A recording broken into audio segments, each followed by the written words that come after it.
It tickles my fancy. Oh, okay. Goosies. I don't have hair. Oof. You got Marcos. That's not. No, that's not. Wait. Yeah, That's true. You do got me. Get over here, Marcus. Let me look at you. They don't want it. Tobin and Leroy, ready to deploy. Had to hit it with a little journalism, but that was a decoy. Better have about me, boy. Okay, Leroy and Tobin, hold to the show, man. Still in the sauce with the show, and till then his half moon open. Sometimes go taste like a snowman. No proof of my life, better more than no proof. Like I always wanted him, I never hated him, I never traded him, independent, I never ever traded him. You never know what is a star like under the city, the driver's side flag. Wish I could large, so many more. 10 in the more, never a bar. 10 in the more, 2 to the P. Nothing to you, but it's something to me. Handsome as ever and cute as can be. You can watch us on YouTube and view it for free. This one time for the Twitch. This one time for the text. This one time for the phone line. Whole time wonder what they gonna do next. You know, I just wish you guys would stop the quibbling. Morning, everybody.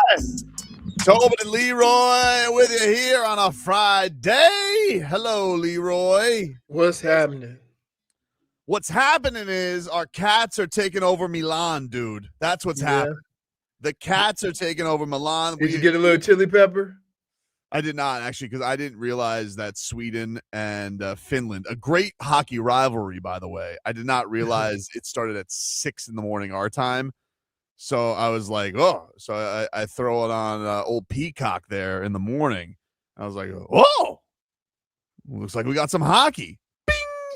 Turn it on, but I did tune in right in time for the Panthers connection on Anton Lundell goal from Eetu and Niko Mikkola, the polar bear. All connected. So they were getting after it today. They put it on Sweden. They put it on Sweden today, dude. And the only burn was I didn't see this because I was dry. I had to leave, obviously get here. The only thing I didn't see, apparently Niko Mikkola left the game. He took a puck off some part of his body from a block. So, well, when you get hit by a puck, that's just soreness. It depends where it hits. Where it hits, right? Depends where it hits. Like Seth Jones took a puck and we haven't seen him the rest of the season. Right. So it depends. I don't know if it hit him low. I don't know if it hit him high. I'm not really sure. Dude, I just saw that he left. I was like, oh no. Hey, I've been into this luge. You love the luge, huh? Skeleton, luge, and the next couple of days, I know the bobsled is coming. Skeleton was fun to watch yesterday. I enjoyed it. I can't imagine. I thought going backwards down the hill and peeking over was terrible. I found one worse. Going head first.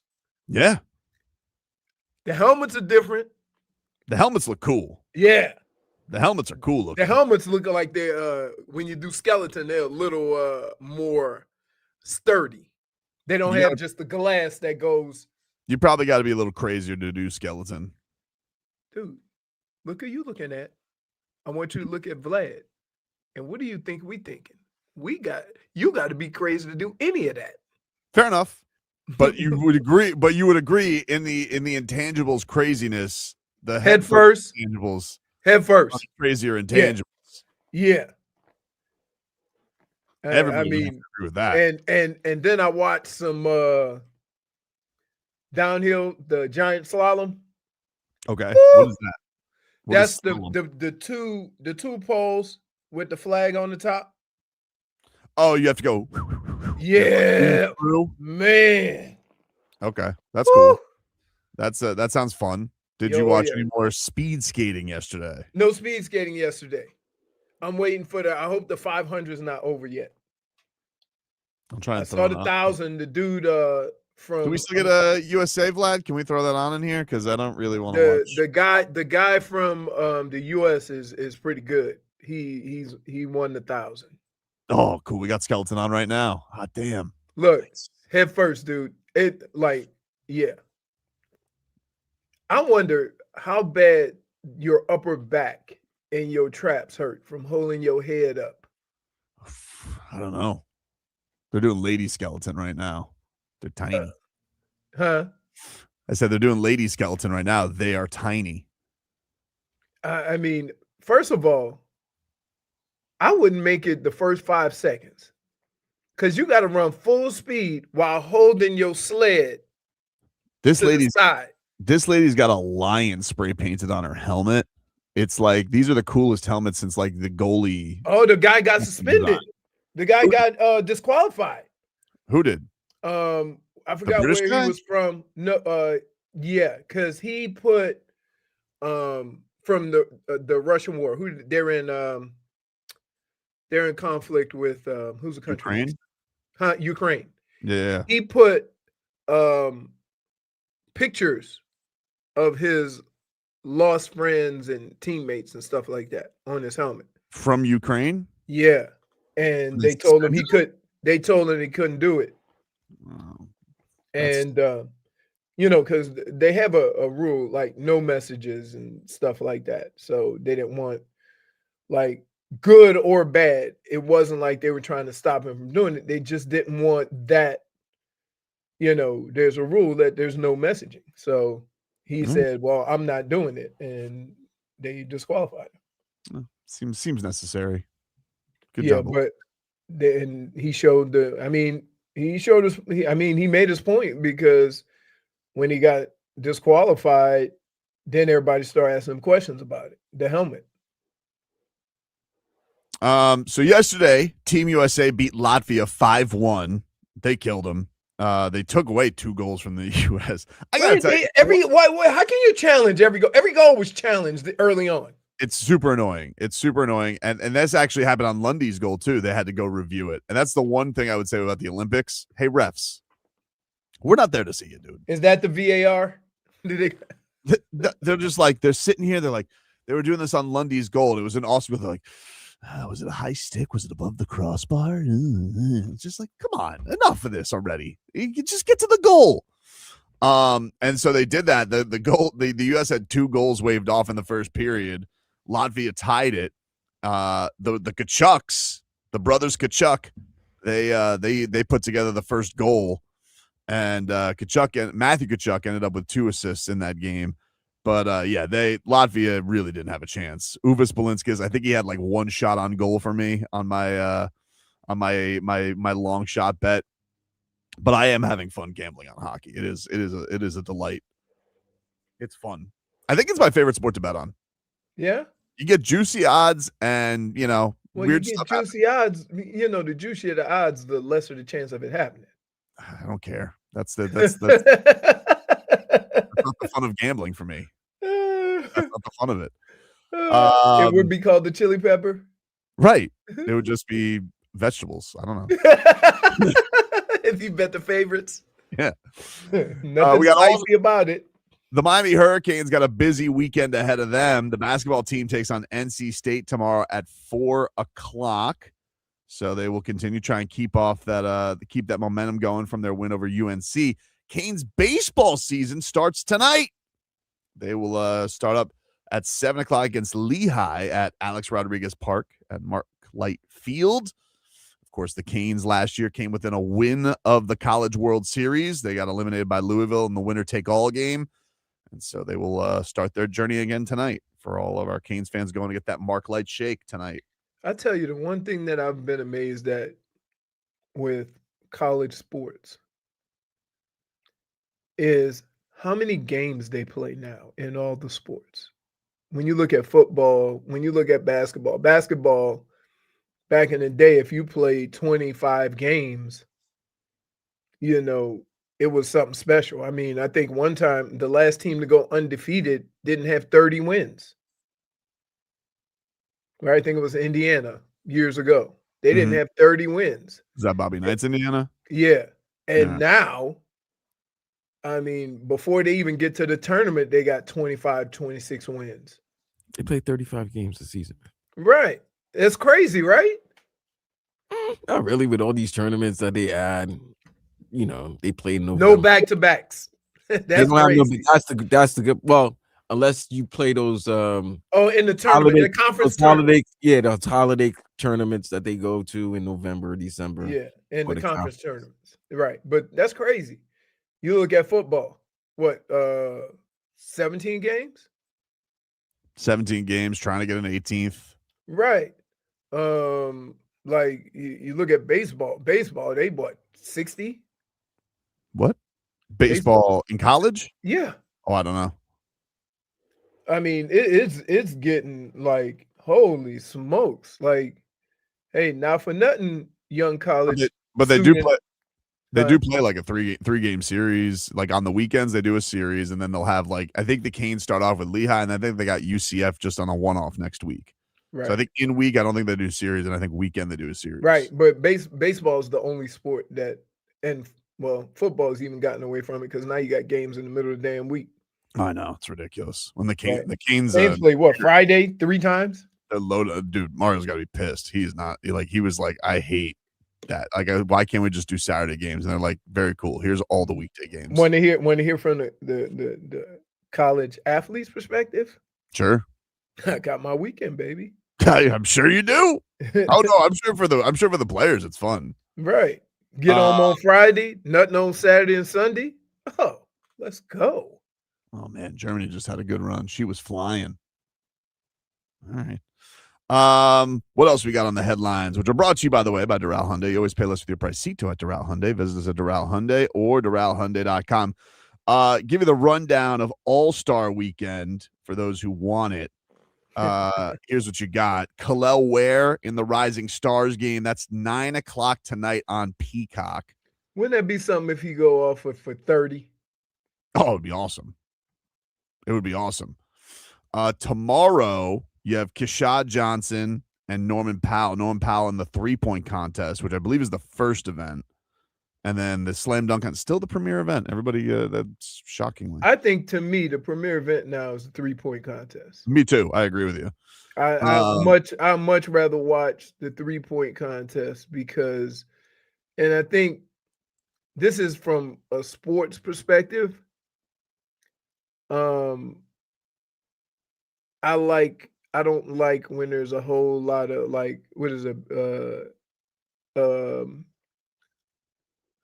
objectiveness instead of subject. Like somebody could, I thought it was a 9 because he didn't do this. I like score being the score. So 3-point, you just count them up. And also, you all feel like you all can shoot a basket. I can't dunk like that. That's just basically, let's get to the real point. Yeah. People get upset with the slam dunk contest, but they say, oh, they're doing the same dunks. You can't do those dunks. None of us can. You don't realize that as a fan watching, you don't realize the difficulty of it. Well, that's what when we talked to Keshad in the preseason, Vlad, like that was his now I think if Keshad would have had like a more productive year, maybe he would have stuck to this. But I think because this year has kind of been not great for him, I think he's like, oh, I gotta do something. I'm gonna do something. Well, but I think for him, just to get invited to All-Star Weekend in any capacity is, an honor. Yeah, like, you don't look at it the same way. Hey, here's a guy. I'm not getting what I want out of my basketball season. I got a chance to go to All-Star Weekend. Right, but when we spoke to him, he was like, I don't know if I want to do it because I don't feel like the dunkers get enough credit. Like he's like, I think the scores are like crazy low. Right, and that's what I hate about it. So, but that's tomorrow at 5:00 is All-Star Saturday night. They're doing all of them early, just so everybody knows, because of the Olympics. So is that what? Oh, that's why all these games, because they're rolling, because the primetime Olympics, that's their big thing. So that's why the games are and early. It's the same station.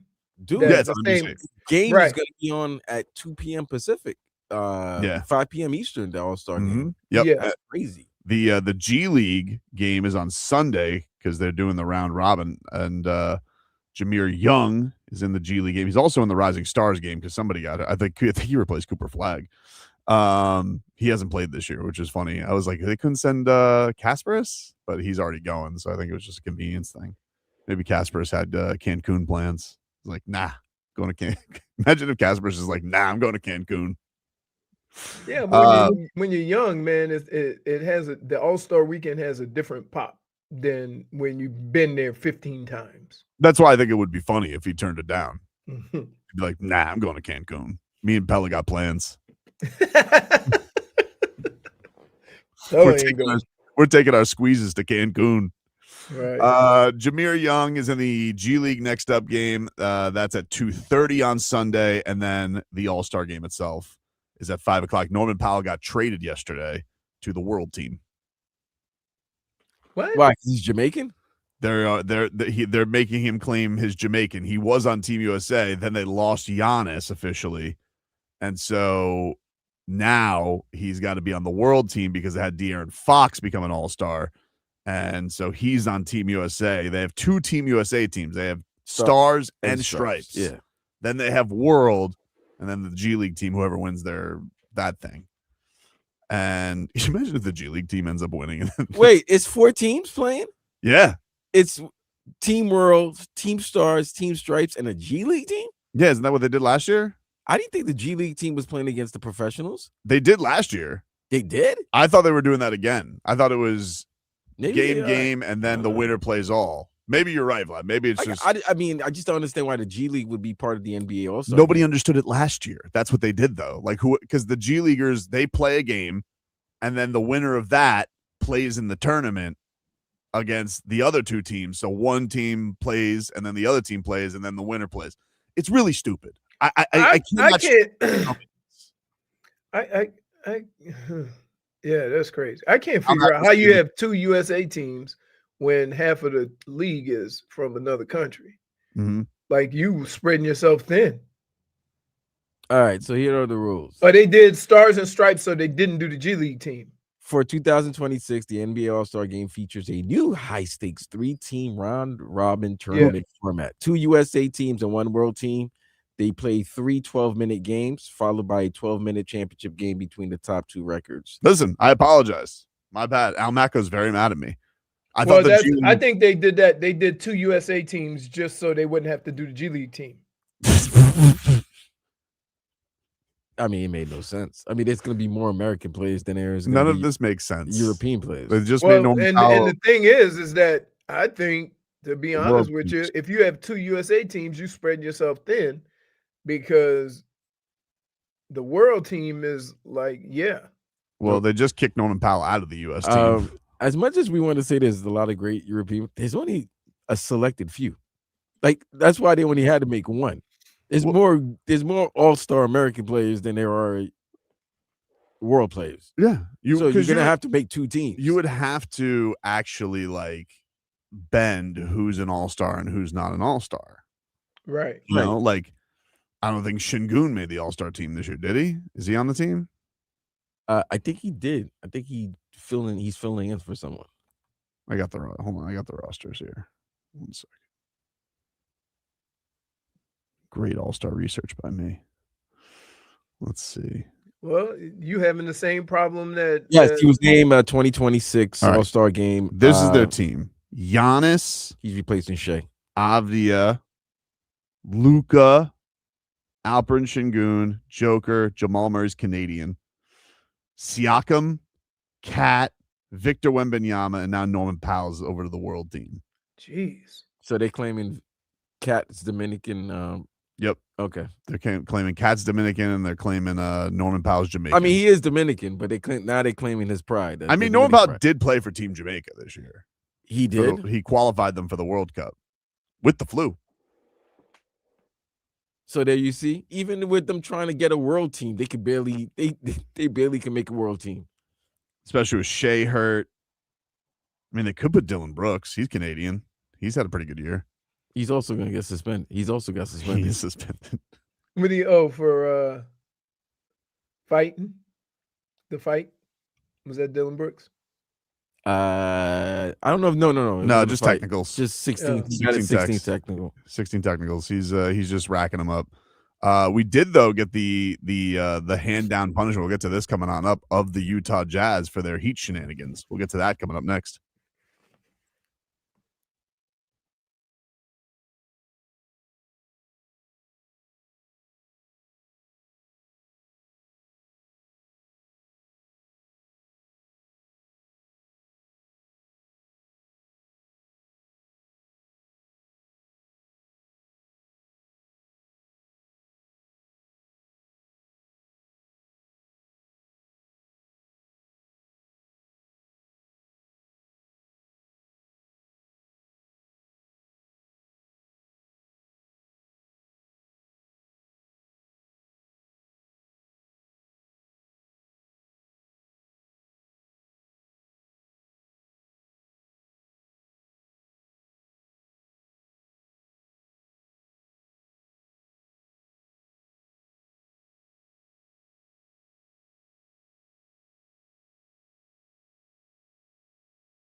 Welcome back, everybody. It's Tobin and Leroy here with you on a Friday. Cinderella asking on the chat, hey guys, are you giving away Luke Bryan tickets there today? We certainly are, Cinderella. We are. It's going to be in the last hour today, though. It is going to be in the last hour of the program today. We will give away those tickets to Luke Bryan, who is going to be at the I Think Financial Amphitheater in September. And so if you guys want to win those tickets, our last pair of Luke Bryan tickets for his Word on the Street tour at the I Think Financial Amphitheater in September with special guests Lauren Watkins, Laney Gardner, Randall King, and DJ Rock. We'll give those tickets away later on today at 1:40 p.m. So keep on listening for details. Those are the details. 1:40 p.m. I'll remind you guys later on in the program. It's a Live Nation show, so stay tuned if you want those Luke Bryan tickets. So there you go. Anyway, the All-Star break is here. The Panthers are on break, but we got spring training, and Sandy Alcantara is working on a new pitch. So what's like more exciting? I was like, I was looking at it as like Sandy Alcantara in the Miami Herald. They were like, Sandy Alcantara is working on a new pitch, the sweeper. And I'm like, oh, that's spring training right there. That is spring training. You tell me a guy's working on a new pitch, add to the arsenal that he already has. I love it. Makes me happy. Delights me. I'm like, oh man, what's next? We're working on. We got a little new wind up. What are we doing? He doesn't obviously need that, but I'm just I'm excited for baseball. I'm excited to get going with the fish and see what they got this year. You're just excited for anything right now. Yeah, I mean, there's nothing going on.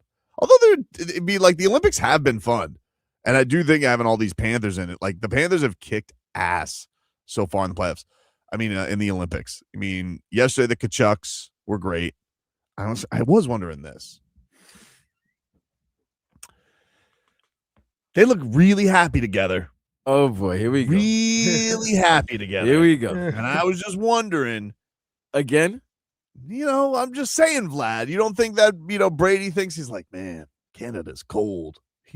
And Matthew's like, you say this every year, bro. You said this the last 3 years. Here's the problem. I don't know who to send away. I can't make that decision.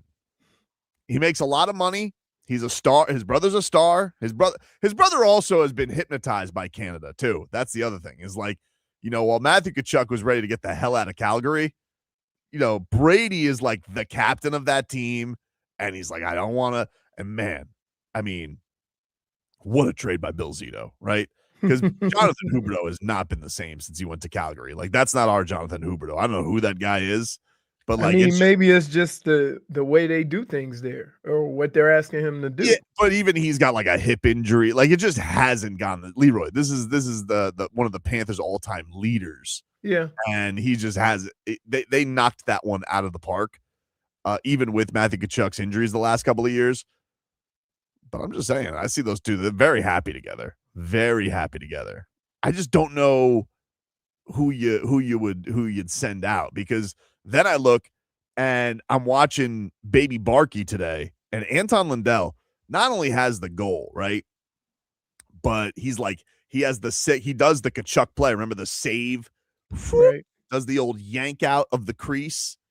And this was supposed to be Sasha's year. Like, you're supposed to be like the Sasha Barkov was going to be. He has the unfortunate knee injury, and Anton Lundell is out here leading Finland, which is really, really cool. Gustav Forsling has already had a goal for Sweden.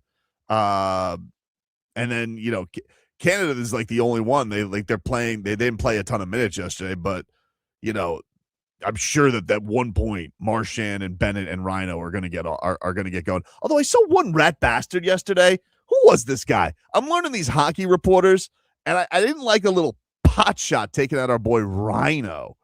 And I was like, what the hell was that? It just felt a little unbecoming for me. Let me see. What the hell was this guy's name? Pierre something. I think it was Pierre LeBron. Not LeBron. LeBron. L-E. LeBron. Leroy, what are you reading? Nothing. I was for the last 5 minutes. Tobin's been going off, and I'm like, Leroy, you're not going to respond to him? Like, he's talking about hockey player that was great here, and maybe when he went to the other team, they asked him to do something different, and he's not as good at it. Yeah, but he was I whale. was talking about you. He was whale hunting again. I mean, you mean I was talking about one of the biggest trades in franchise history? I apologize. Yeah, with Tkachuk, right? But what was this guy's tweet? This rat Fink. What did he say? Let's see. He said, "Oh my God, this guy tweets a lot. Jesus Christ." Well, that's what he does for a living. He's the hockey guy. Yeah, but he's just like enough already. That's what he does. He's the hockey guy. That's his forte. I guess so, Vlad. I mean, hold on. Oh, here we go. Okay. So yesterday he goes, Team Canada's power play won, which I refer to as Sam Reinhart and the four Beatles, McDavid, Crosby, McKinnon, and Makar, got a few decent looks. And I was like, excuse me? Damn, that's a shot. I'm like, excuse me, Pierre. Let me just get this straight. If those guys are the Beatles and you're not, what does that make Sam Reinhart? Prince? Like, what are you talking about? Sam, you basically were like, these four greats and this schlub, Sam Reinhart. Oh, I'm sorry. The guy who's led him in playoff goals? The guy who had the game winner? I'm sorry. He's not a Beatle to you? He's not a Beatle, Pierre. I'm tired of the disrespect. Hey. You know, it's really unbecoming. And you want to know what that is? That is classic Canadian by. Oh, he's one from one of those Florida teams over there. Called him George Martin.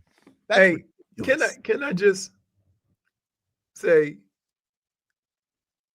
no, you care more than the players What do you mean I care more than the players? about this. Well, I don't even know if Reinhardt saw it, but to not say that. First of all, you're putting McDavid in there. He's beat him twice. He doesn't get to be a Beatle. That's Paul. That's ridiculous. If Sam Reinhart made this man cry, Okay. what are we doing? Okay. I just think it's a disrespect to Rhino, dude. I don't like it. The power play shorty king. Like this man, whenever there's chaos, who's there? Sam Reinhart. Knock, knock. And Pierre's sitting here being like, he doesn't get to be in the band. F you, Pierre.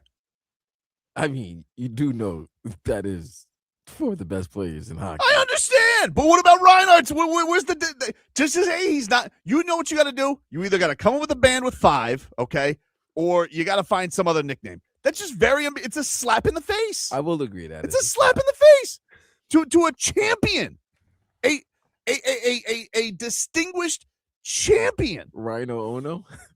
I don't like that. I don't like that. Rhino Ono. I think sometimes some of these writers do the same things you do. Let me mess with that writer. Let me mess with that guy down in Florida. And they get you. Like, I don't think any of those guys care what people think of them. They got their ring, right? Rings. Like, who cares? I do. I think it's. But that's what I'm saying. I don't like it. I refer to it as Reinhardt and the Four Beatles. It's like, oh, okay, great nickname. And they're showing George Harrison a lot of love. And there's Vlad. What? Just pushing my man. I'm just saying, like, you know, when you mention all the Beatles, like, there's always that fourth woman that nobody ever mentions, and then now they just basically just said, no, you're the four. There's 4 Beatles in you, and you're not even. You're not even in the Beatles. You're not Ringo. You're not Ringo. You're not George. You're not John, and you're not Paul. You're definitely not John and Paul. You're George Martin, the producer that nobody ever heard of. Damn, that's messed up. I ain't gonna hold you. I don't like it. You say I ain't gonna hold you back. He ain't gonna hold him back. I'm go ahead. Go ahead. But like, you don't wait. Let me just say this. Hold on. The Panthers have been in 3 straight Stanley Cups, and the guy who has more goals than any Panther is like, oh yeah, that guy. And look, Crosby, legend, right? McDavid, I get it. He's the game, but like enough already with this. This is silly. You guys got it. You in Canada not putting the Panthers in the club. We see through it. And by the way, how about this? Did you see this? If you don't think I'm crazy about this stuff, did you see that the Finnish players, they went to the Finland GM and they said, you know who we should bring in? Paul Maurice. And they're like, yeah? And they're like, yeah. And I'm thinking to myself, what the hell is Paul Maurice not the coach of Canada?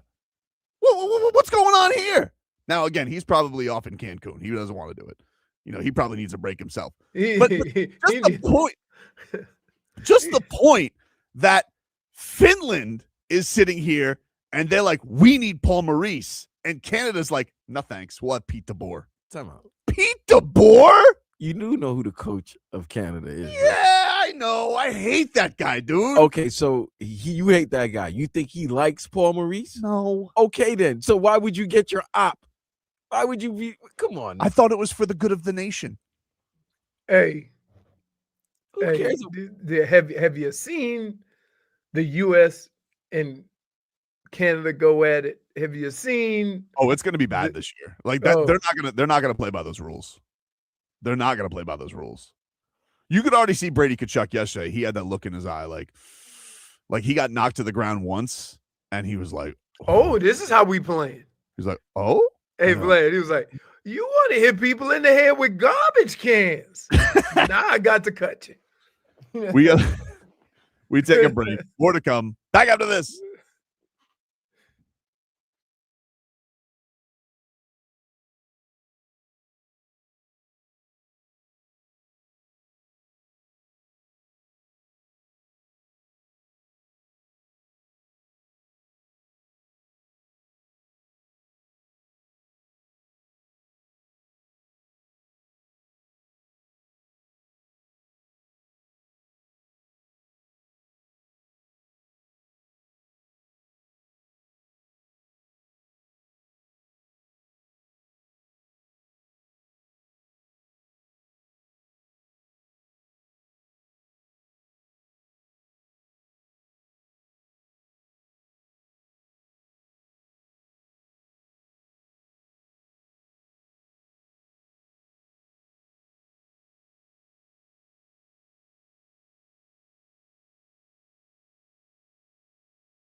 All right, welcome back, everybody. It is Tobin and Leroy here with you on FM 104.3 WQAM. We take you guys up until 2 here on the program. Get to a little 15 minutes of heat here, brought to us by our friends over at Doral Kia. You always pay less with your Pricito at Doral Kia. Visit them at Doral Kia or DoralKia.com as the Miami Heat, of course, in the All-Star break, as is the rest of the NBA. Yesterday, the league came down and they fined the Utah Jazz $500,000 for their lineup use in the games with the Magic and the Heat. And they won. Wow. That's what I'm saying. You finally get That's the teams that they crazy. find or the teams that beaten F1. That was the owner's argument. Ryan Smith came out and he was he gave a respectfully disagree. He said in his tweet on the league statement, he said, "I roll emoji, agree to disagree. Also, we won the game in Miami and got fined. That makes sense." He does have a point. It's kind of Well- hard to it's kind of hard to prove wrongdoing. it's actually, he doesn't have a point. You kind of box yourself in because like first of all, it was 2 games they did it. They did it against Orlando as well. And in a game they were also winning. They weren't even like trailing in that game and they lost that game. So there was already like some fishiness going on around it. And it's kind of like when John Morant like had the gun celebrations and then they said, "Oh, don't do that." And he's like, "Cool, here's a grenade celebration." So like it already felt like they had some suspicions going on around it. Well, then don't use the Miami Heat game. Use the Look, Orlando game. No, because the both times you notice that 2 times this season that teams have done that and gotten fined. They've also beaten the Heat. That happened with Cleveland. That did, but that wasn't the same situation. Not the same, because Cleveland, like they rested from outright, and they did have a back-to-back. These guys didn't. The Heat actually were playing on a back-to-back, and they were sitting here resting in Miami.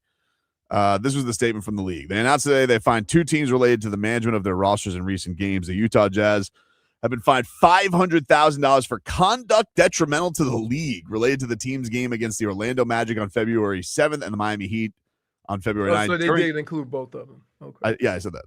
During the games, do you think I just made that up? No, Those games, the Jazz removed 2 of the team's top players, Lauri Markkanen and Jaren Jackson Jr., before beginning the 4th quarter and did not return them to the game, even though those players were otherwise able to continue playing, and the outcomes of those games were thereafter in doubt. Coach's decision. It is a coach's decision, but unfortunately for him, he went to the he was asked by the media about it, and he was like, "Yeah, I never felt any reason to put them back in," which is like Coach's decision. Okay. Your coach's decision is to not have your 2 all-star forwards play. If my team is winning, I don't need to put them back in. They were before. They were trailing multiple times in the 4th quarter. He says, in addition, the Indiana Pacers were fined $100,000 for violating the player participation policy in connection with the team's game against the Utah Jazz on February 3rd. Following investigation. Both teams trying to lose. Yeah. Well, they lost, and this is why the Jazz shut down Jaren Jackson, because they're like, "Oh man, we went against the Kings and we killed them." Will Hardy, this was him yesterday, coach of the Utah Jazz, on them getting fined. The league fined you guys right before the game. Do you have any thoughts on that fine? No. Moving forward, their approach to fining you, will that choose to play? What do you mean their approach to finding us? So if they continue to fine you for, say, sitting Lowry or in the 4th quarter, would you avoid doing that moving forward? I sat Lowry because he was on a minutes restriction.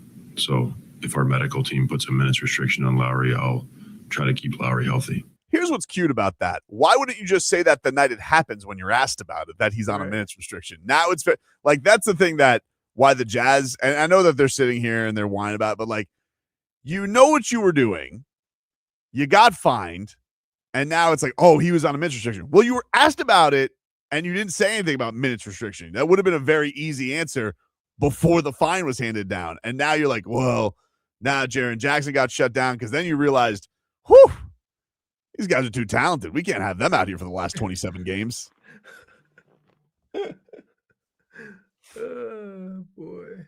Well, But it kind of sounds to me like No, if the league continues to find. So what's the next fine? Is the next fine $1 million? And all of, and I bet you they'd pay $10 million to make sure they get a lottery pick. Probably. But here's the like, the more you talk about this, it doesn't make them look bad. It makes the Heat look bad. No, look, hey, and I think we've crushed And- the Heat enough for it. But I think what's Right. funny is the cover up is always worse than the crime in this case. Yeah, no, I get on that, but I'm starting to feel like, damn, they trying to lose and y'all lost. Yeah, well, I've already went through those emotions. Now I'm just like I laughing. mean, at even it. Bam. Yeah, I know. Bam was like, he's like, we've got to figure out how to beat teams that don't want to win. Like, huh? I didn't know you guys needed a meeting about that. I mean, but I'm gonna tell you like this: you put hoopers in the game, they gonna hoop. Like whether you want them to or not, like that's what they've been doing their whole life. So some of them guys that you took out and put the other guys in, they looking at it like my time to shine, baby. So Yeah, that's fine, but not every. I mean, Swaggy P was a hooper too, and he did the shimmy with the rim out. Yeah. Well, if they had Swaggy P, we'd all understand, but they didn't. Talk about a champion in Swaggy P. Yeah. Did he play in those teams? He's got. Are you sure he was on that team? Golden State? Yeah. Oh, he was on Golden State. I thought he was on the Lakers. No, that was Philly Cheese. Philly Cheese is Philly champion, Cheese. Yeah.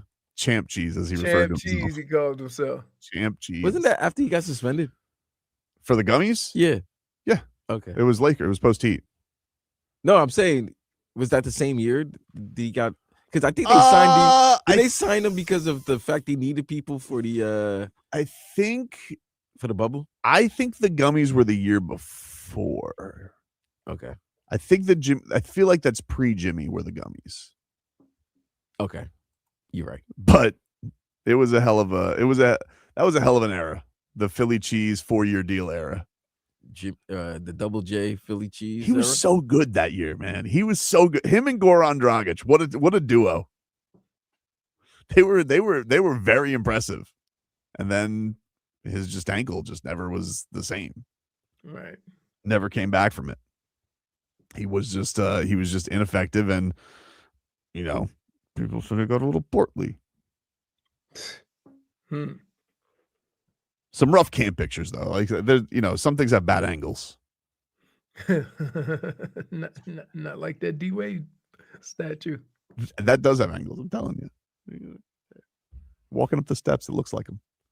The fact that you got to say it has angles every time it's mentioned lets you know how bad it is. No, I'm telling you it has angles, though. I'm telling you, Vlad. Have you seen the statue in person? Yes, I have. It has angles. Look at it when you're walking up the street. Like, that's D Wade. No, you're not. Wembanyama is not looking at it head on. Nobody can see it like that. It's not D Wade. Like maybe it scares the pigeons. They're flying up there, but I'm telling you, it's ankles. And they had to, do the material, to protect it from this atmosphere right by the bay. They put like you put on your car, like some of that wax. Al Nago says Hero is dangerously close to being the next Philly Cheese. Well, nah, worse because it costs more. Yep. Crazy. Take a break. Back after this.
Welcome back. Tobin and Leroy here with you on FM 104.3 WQAM.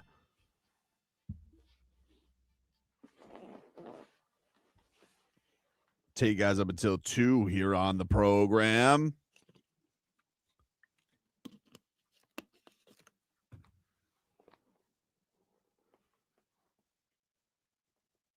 Take you guys up until 2 here on the program. It's a Vice Shirt Friday. We'll tickle Leroy's fancy coming up later on this hour. Got those Luke Bryan tickets to give away in the 1 o'clock hour today. So stay tuned for that. And let's get to our headlines. Brought to you by Doral Hyundai. You always pay less with your Pricito at Doral Hyundai. Visit them at Doral Hyundai or DoralHyundai.com. As some news coming down from the wire of the from Adam Shefty.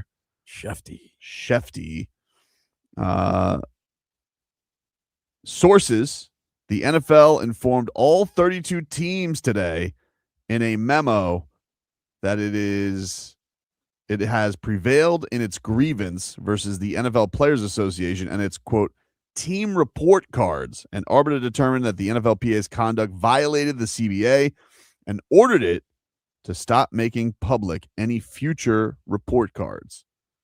Sounds like what you do when owners are embarrassed by some of those grades. Yeah, I would say so. I'd also say I feel bad for Stephen Ross because there goes his Super Bowl. I didn't say that. What?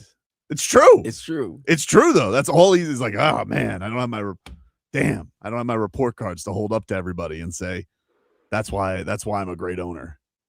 That's all he had, really, as far as like, hey, listen, I don't win, but have you seen my slide? Have you seen my catering? Pretty good. Yesterday, the Dolphins, they had a season ticket holder event yesterday, and of course, there's gonna be footage from it because nobody was there. Hold on, what players would they bring? It wasn't players. No players were involved? It was the coaches. It was the coach and the GM, the Forehead Twins, John Eric Sullivan, and although it looked like Sully got himself a buzz cut.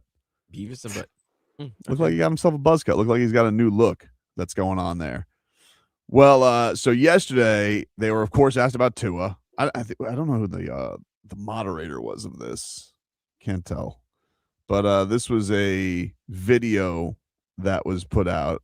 Here's the sound from the video from 305 Sports Babe. She was in attendance for this, and this is the back and forth on Tua in the future and what John Eric Sullivan had to say on his, at least right now, quarterback on the roster. What do you perceive going forward with Tua? And will you be looking at other quarterbacks in the draft? Excuse me. Of course, we'll be looking at other quarterbacks in this draft. Wow. Every draft thereafter. But look, Tua was in my office the other day, if I'm being perfectly frank. We had a great conversation. Tua has been a very good player in this league. He's done a lot of really good things for the Miami Dolphins. You guys should be proud to have him and having had him. I don't know what the future holds right now. And I told Tua that. We're working through some things. What I can tell you is that we're going to infuse competition into that room. Whether Tua's part of the room or whether he's not part of the room, we're going to infuse competition into that room like we will do at every other position. Tua knows where we are. We've been very honest and upfront. And Tua also knows that he will be the first to know when we make a decision. So if Tua is the first to know, you guys can't be the first to know. And I know that you respect and appreciate that, but we're getting close to a decision. And when we do, we'll let Tua know whether he's going to be part of this or not, and we'll move forward. But you can rest assured that we will add competition to that room one way or the other to make it the best that we can. Yeah, I don't think I need to add anything. No, thank you, Jeff. That was a perfect answer, right? Don't, if if you're a new regime coming into a situation, the worst thing you could do as soon as you get the job is make decisions that make fans feel good, but not necessarily doing your due diligence with how you say you're going to go about doing things. Mm-hmm. And the result could be the same, right? They could be saying we got to get rid of Tua, but that's not what you say when you just got here. And that's the part of it I appreciate. Whether Tua is going to be here or not, it doesn't matter. What they have said to this point is what somebody new to an organization should say, so that they can go through the whole process of, okay, what are our solutions? Okay, what do we, is this going to be a problem? How is Tua going to handle it? How's the team going to handle it? Is this going to be, disruptive in the locker room? All the conversations that need to be made before you then come to the conclusion, okay, here's what we're going to do. And so that part of it, I think, is perfect. That part of it is right in line with what I thought I would hear from somebody new to the organization. And then we go from there. And so what we need to do is instead of looking at the players and what we think of the players, and there's a lot of players we think some things about now. So let's not be clear. And let's be clear about that. Me too. Let's give them the opportunity to go through that process and then come up with not only a plan for what they're going to do moving forward, but solutions. I think that's the most important part, is that what you want to hear from Halfley and what you want to hear from Sully is this. You want to hear the plan. How are you thinking about, getting through this? What do you feel are some of your options, right? And I think that's where they are now, which is good. I think it's, even if you're going to get rid of Tua, I think how they're going about it now is pretty good. If you wanted to go about it a rat bastard way, because you heard just the smattering of applause that he got when they talked about drafting somebody, yeah, like if you would have just been like, if he would have just gone up there and would have just gone, rats off a ship, the place would have gone. Well, that's not classy. It's not professional. You shouldn't do that. Right, but here, isn't that the one thing you want to see from those two guys right away, is professionalism of you want to see that. You don't want a coach and a GM to make emotional moves at this point, because that, if you see them doing that, or seeing them do something, make a move that feels good, or makes people happy, how's that going to play out in 2 years?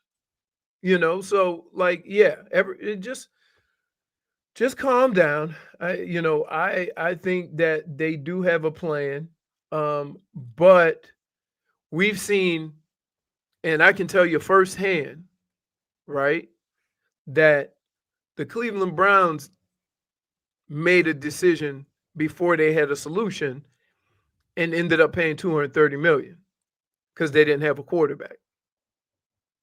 And so, well, I think they thought that was going to be their solution.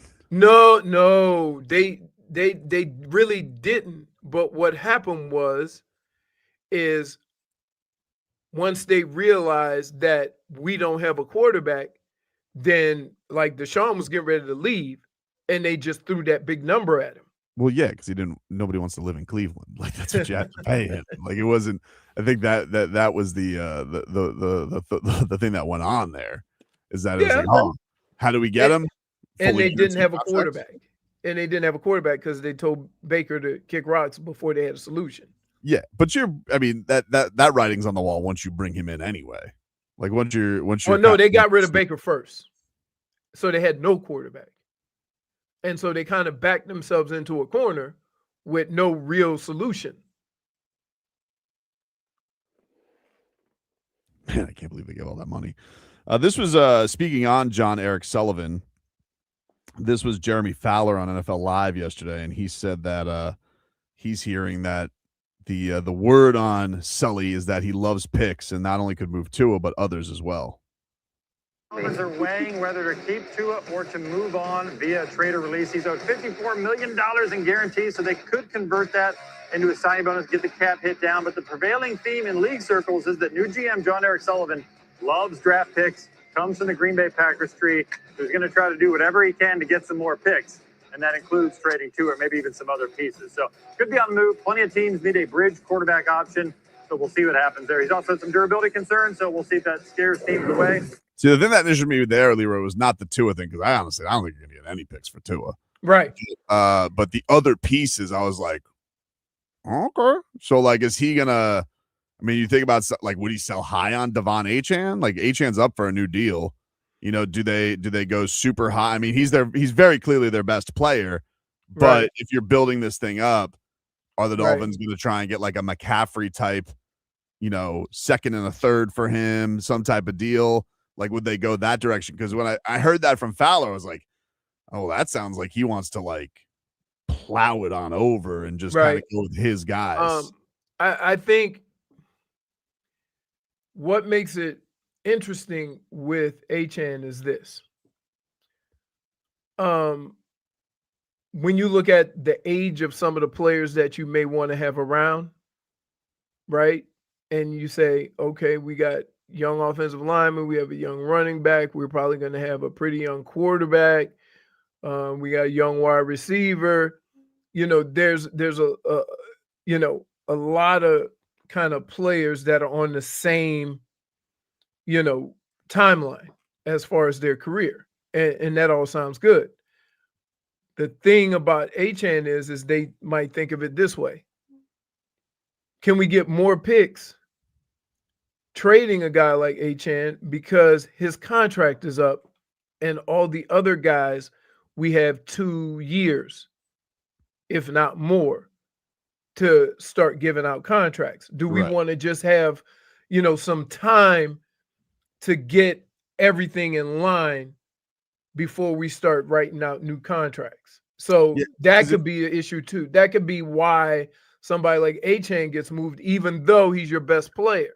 Right. And it's like, who else on this team could garner you something that's high that you would want that, you know, Maybe Waddle, but maybe Waddle, Brooks, like with Jordan, like, I don't know what a middle linebacker or an inside linebacker kind of goes for. it kind of depends on, and here's the deal. And here's what I would say about that. When you look at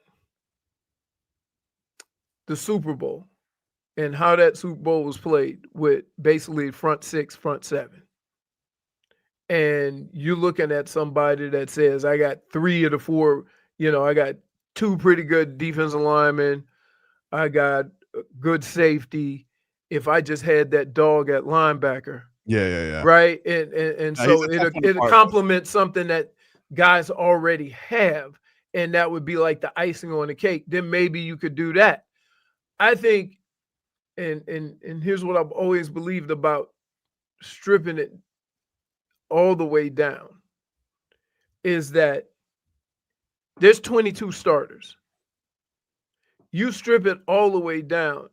Now you're playing a game where every year you're evaluating and you don't have any players that you can kind of say, okay, we know what he's going to do. Right. You can't go into the year with half of your team every year having questions or hopes that a guy could do something. So if you have 5 or 6 guys that you know what they're going to do, what they're going to bring to the table, how they're going to perform, it's easier to build around them. Yeah, and leadership too. And leadership too. Just like having a guy like that who's going to influence the whole thing. He's he's 28. It's not like he's going to be washed. He's also going to probably want a new contract. Sure. But, you know that he can kind of implement things, whereas like Devon Achan's the better player, but not but necessarily it's like, considered a leader or something like that. well, yeah, and not even like the Dolphins probably could make do next year. But it may not be good, but they could make do with, you know, Wright and Gordon for a season, then find a rookie running back again. Here's the other thing. Once they're ready. Here's the other thing, and here's what you need to do. If you go back through the years of what has plagued the Green Bay Packers, right? They've had okay weapons outside. They've had pretty good weapons outside. They've had a quarterback who could sling it. But every year it gets to that point where they didn't have a run game. And it kind of bit them in the butt each, you know, a few years when Aaron Rodgers was there, right? That, hey, no running game. We need something to sustain, you know, drives and stuff like that. I don't necessarily know if they have that. We know they have that guy who can run the ball along with two other guys. So you can play a different styles of run game. I don't know if you want to reboot that portion of it when that's kind of where you came from. That's kind of the part of the game where if you had any consistency, you would have had more success. So there's that. Like you always have to think of, okay, where did these guys come from? What was the situation there? And think of that's how they're going to kind of build the team based on that. And so I would say that if they're looking at the run game, if they do believe the other two guys can do it, then maybe they can move Achan for some pieces. But if they believe, wait, Achan could be the guy that helps our quarterback, whoever we have playing quarterback, then you got to kind of think otherwise. Look, 100%. Like the team's not going to be worse. Obviously, they have Achan. It's not like he's a waste to have here. It's just a question of like, I'm trying to look at the roster and be like, well, who can they actually get somebody? Who can they get something for? And they may look at it and be like, look at it, a second and a third for him is not better than what he's going to be. He was Correct. a third-round pick. Right. He's amazing. He's probably one of the best weapons in the league. He's 24 years old. We're good, dude. We're going to keep him for another 4 years. Like, they may look at it like that, and that's fine. That's what I'm saying, especially when they came from a place where they had struggles at that position at times. So the guy just goes, Josh, he goes, they better not be ass. I would say, is that an edict? Yeah, I would say that if I try to just forget what I saw all last year and think of what positions that I would improve on, right? I think you always have to add offensive linemen. I think you always have to add a defensive lineman. I think most importantly, you probably need and I'm assuming that the quarterback draft is no good. So if you do draft the quarterback, it's going to be in the 3rd, 4th, 5th rounds. Okay, so everybody's saying this is not a. I mean, right. By the way, they just lost Chambliss because Chambliss got to go. He just got an injunction, so he's allowed to go back to Ole Miss. Right. So the QB class that was basically Mendoza, Ty Simpson, and them boys has just lost even more talent that it was already depleted of. Correct. So it's not the second now, but like they could get some. I'm sure they could. Maybe they find somebody that like later. Right. But I don't think this is going to be the go and get a QB early draft. Right. And so when you think of the offensive line, say what you want about the offensive line, but the fact that they did have some kind of cohesiveness at the end of the year. But then you look at what KG did towards the end of the year. So there's promise there, but you have him for another couple of years. So I would definitely think about cornerback. I think, to be honest with you, it almost seems like they move somebody like Waddle and then go get a couple of wide receivers in the draft, right? It seems like those are the positions that you can find guys in the later rounds. Well, especially if it was true I mean, it wasn't the same front office, but maybe it was thought that Waddle would have gone for a first next year, but they wanted one for this year. Like, at least that was the rumors that the Bills So could you go, back and read those talks now? Obviously, but do you want to send him to the Bills? It would suck. I mean, that's what I'm saying. I was about to say, like, it would suck sending him to Buffalo. But do you reopen those talks because they're not as attached to Waddle? He's not their guy. No, no way, absolutely not. Can't do it in division. You can't. You can't. I thought you'd be a best deal type of guy. No.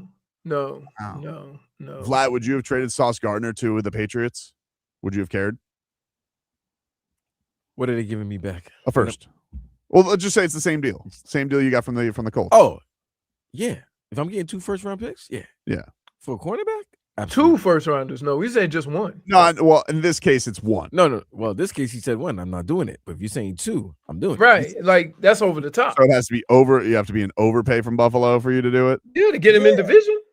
I mean, that's the thing. You're talking about the Waddle when Buffalo was trying to go after Waddle, right? Yes, Yeah. I'm saying that they reportedly offered a 27 first-round pick. The Dolphins wanted a this year first-round pick. And now, I get that. Not the same GM. It's this front office now. But like, would you go back and have those talks with Buffalo before the draft? See, now that's tough because if you're looking at the 27 draft class, that is supposed to be one of the big quarterback draft. But not only that, there's so many offensive weapons in that draft. You could have. That's when the kid from Ohio State. A receiver is going to be eligible to come out, and 27 would be the year. 27. In hindsight, I would have taken that deal.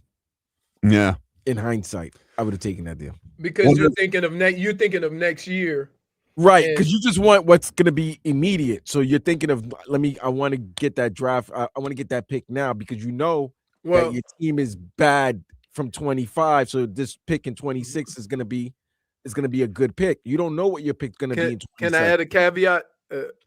One small caveat to that is I don't necessarily know that the reason why Chris Greer wanted it for this year, because maybe he could kind of keep his job.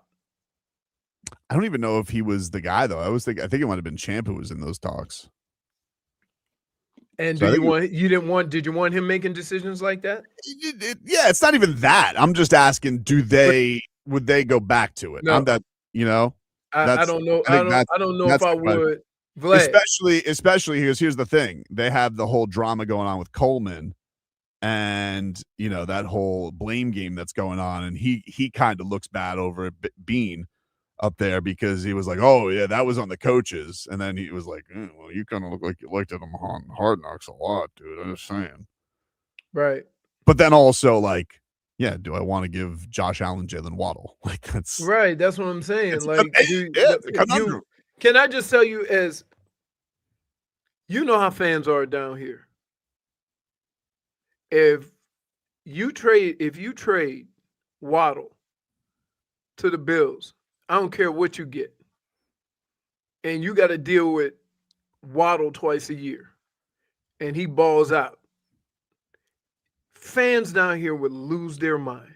Maybe. Maybe he continues to have durability and big catch issues, and he's not this, he's just not the guy that he was his first 3 years. Yeah, I don't like. Who was the wide receiver for Dallas years ago that ended up going to Tampa? That's right. No. Went to Tampa with he was number 2. Oh, Harper. Alvin Harper. Damn, he went back. But think about this. Alvin Harper was in the same position as what you would say Achane was. He was the second guy, but he balled out, right?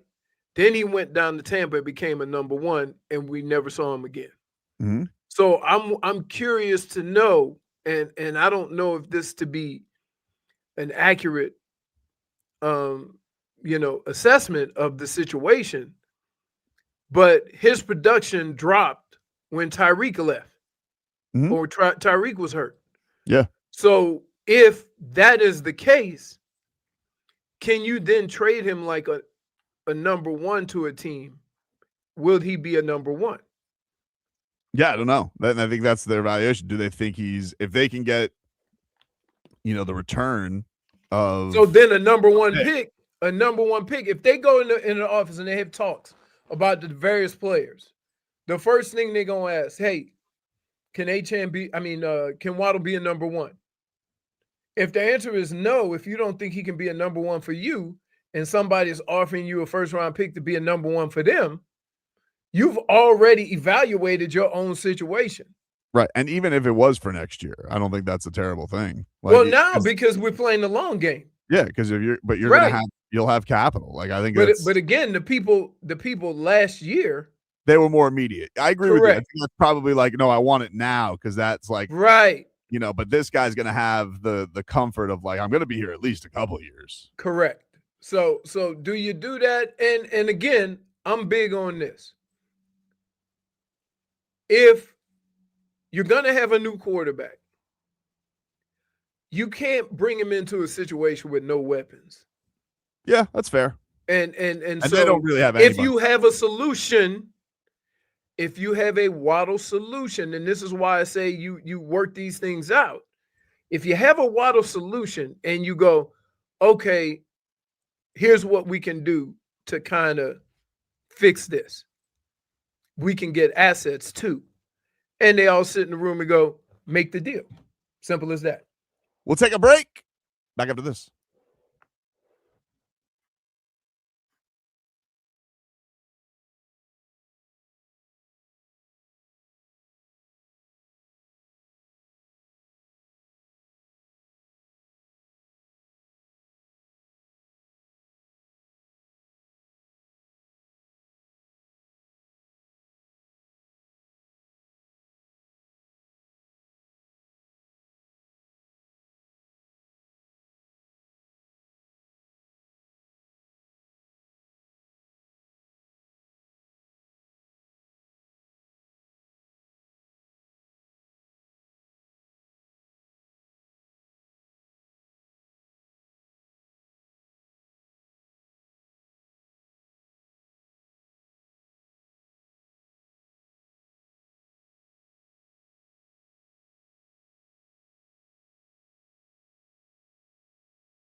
All right, welcome back, everybody. It is Tobin and Leroy here with you on FM 104.3. We got JT3 on the YouTube chat who says, Tobin thinks Nikola Jovic is a good player who literally hasn't done anything, but Waddle isn't good anymore. First of all, how dare you? Second of all, I never said Waddle wasn't good.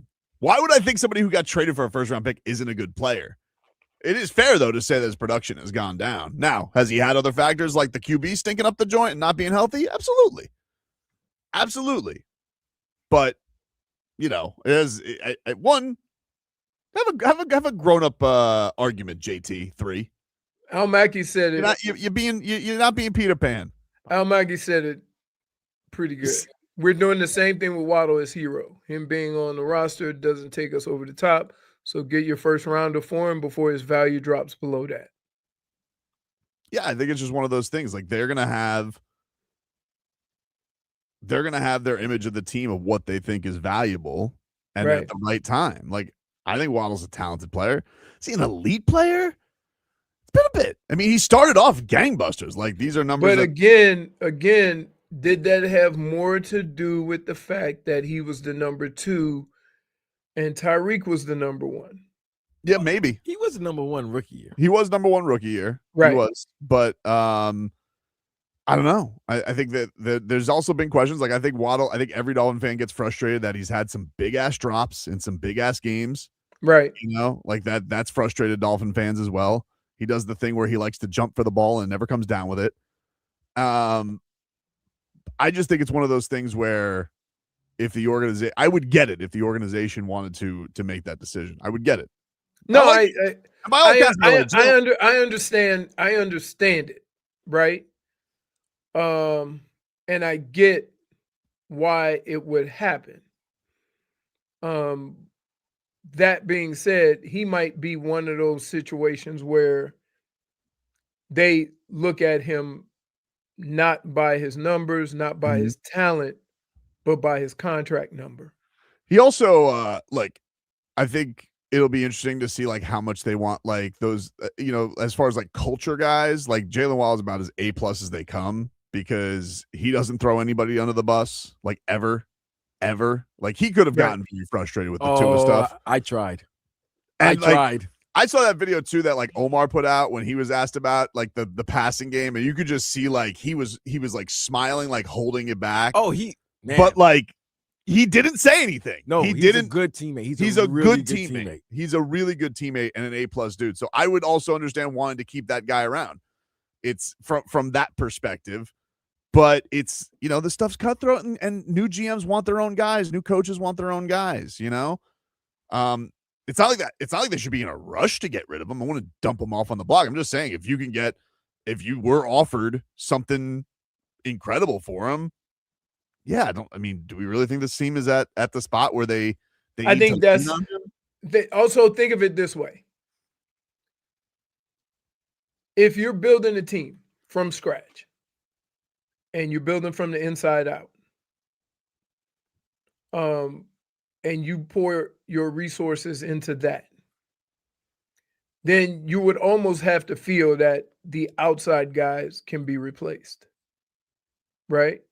If you're paying more attention to the run game, to stopping the run, to things like that. So guys like Brooks, you look at that O-line, and then you think, okay, quarterback, and now we talk about wide receivers, and you start thinking, hey, of all these positions, what is the easiest to get?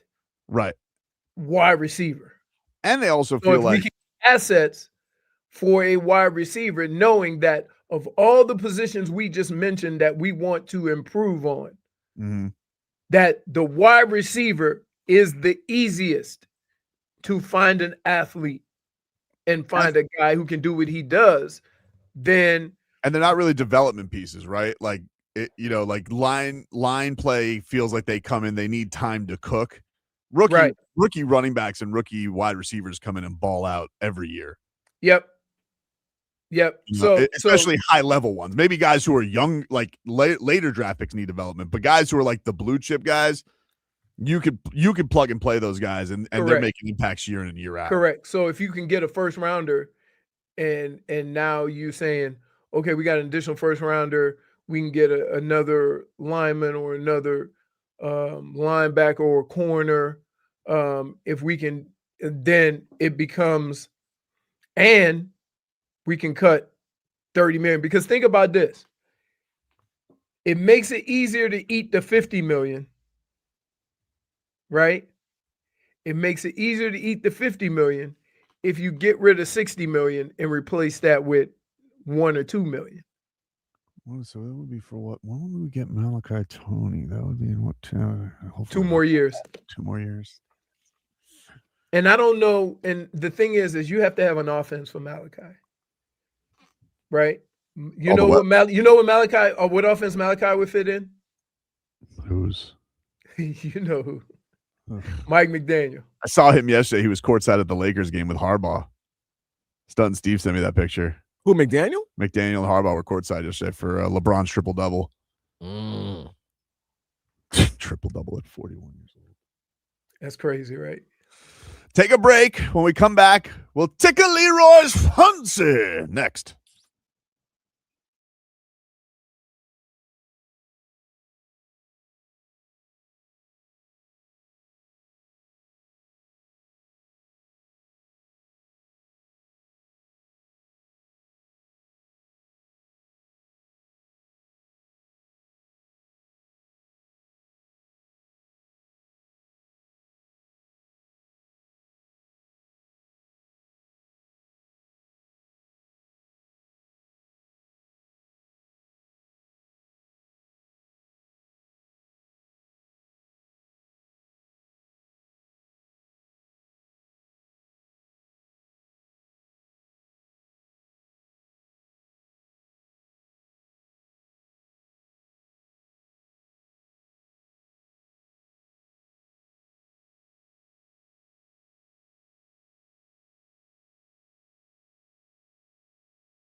Do we have a lot to try to tickle Leroy's I fantasy? know. I'm trying my best. Hey, Vlad, it's slim pickings this weekend. We'll try and do our best to get Well, Leroy's. I know tonight is it's Rebecca's birthday. So Well, imagine that there were no obligations. Okay. Just go from it from that perspective. I'm obviously not going to ask you to choose family over the Rising Stars game because it's the Rising Stars game.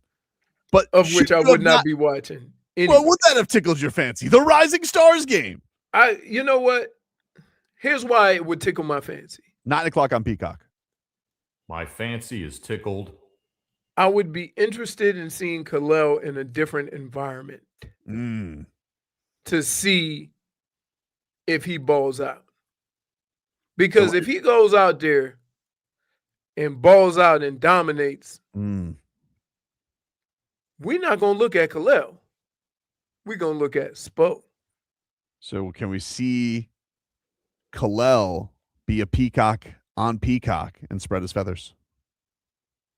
Yeah, that is the question. You always wonder, and when I watch sports, I always wonder this. Is the player the way he is because of what he's being asked to do? Or is he that way because of how he plays personally? Right? I will say this. There's been very few players that have been developed by the Heat that have gone somewhere else and had a ton of success. That's true.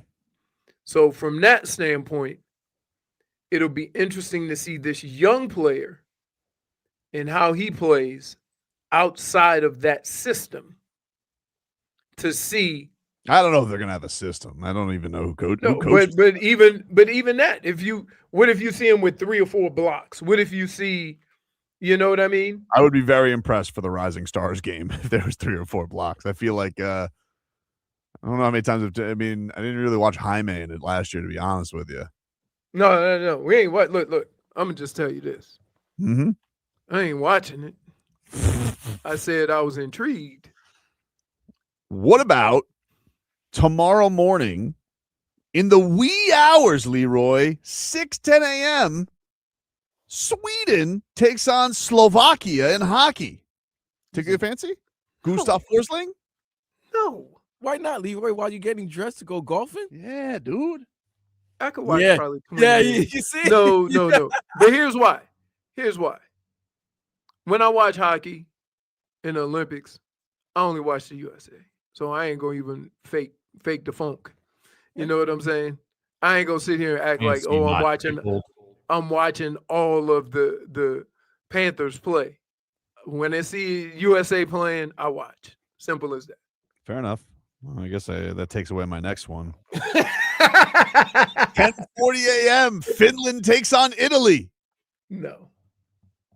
I like Finland. Fancy not tickled. We are little Finland. But it's Italy. They stink. They just had you said they just got a hockey team last month. I think they did just get a hockey team. Although their goalie was very impressive. That poor bastard had a lot of he was under siege. Hey, the US goalie is kind of shaky. He looked like he looked dehydrated after the game yesterday. Oh no. What about at 3:10 p.m. on Saturday, Team USA takes on Denmark. Ticket your fancy? Yep. My fancy is tickled. I watch it. Ain't nobody fighting against Denmark. At 4 o'clock. Why not? Because they saving it for Canada. Yeah. You don't want to beat up people from Copenhagen? No. You got at 4 o'clock on Saturday, Leroy, the Miami Hurricanes and Jay Lucas take on NC State. Tickle your fancy? Yeah, you know what? It's one of those games I'll scroll through because I want to see, like, after they have a big win, you want to see how they play the next game, right? Absolutely. No letdown. Right. Correct. No letdown. 5 o'clock, it's All-Star Saturday night featuring Keshad Johnson in the dunk contest and Norman Powell in the 3-point contest. Does that tickle your fancy? I watch the 3-point contest. I won't watch the dunk contest. All right. I'll My send you the fancy dunks is on Twitter. tickled. Fancy not tickled. He gave me one of each. What about at 9 o'clock on Paramount Plus? Zuffa Boxing. F.A. Ajagba against Charles Martin in a 10-round heavyweight main event. No. Dana White's boxing. Tickle your fancy? No. Fancy not tickled. That's who you guys got. You know, this is a weekend to be with your loved one. Oh, yeah. And what Like, about, Saturday is Valentine's Day, right? But It I'm is. just saying, there's really nothing. There's no. I'm and I want you to go and tell Big Spoon. Yeah, we couldn't do nothing because I was watching Dana White boxing. Is tomorrow her birthday? Tomorrow's Valentine's Day. No. Whose birthday is today? Well, My somebody- daughter, Rebecca. Oh, your daughter. Yeah, today. And then Oh, yeah. Fonz's birthday is on Sunday. Jeez, Leroy. What For the rest about of for the rest of my life? what about new movie in theaters now? Mm. GOAT, produced by Steph Curry, about a basketball playing goat. No.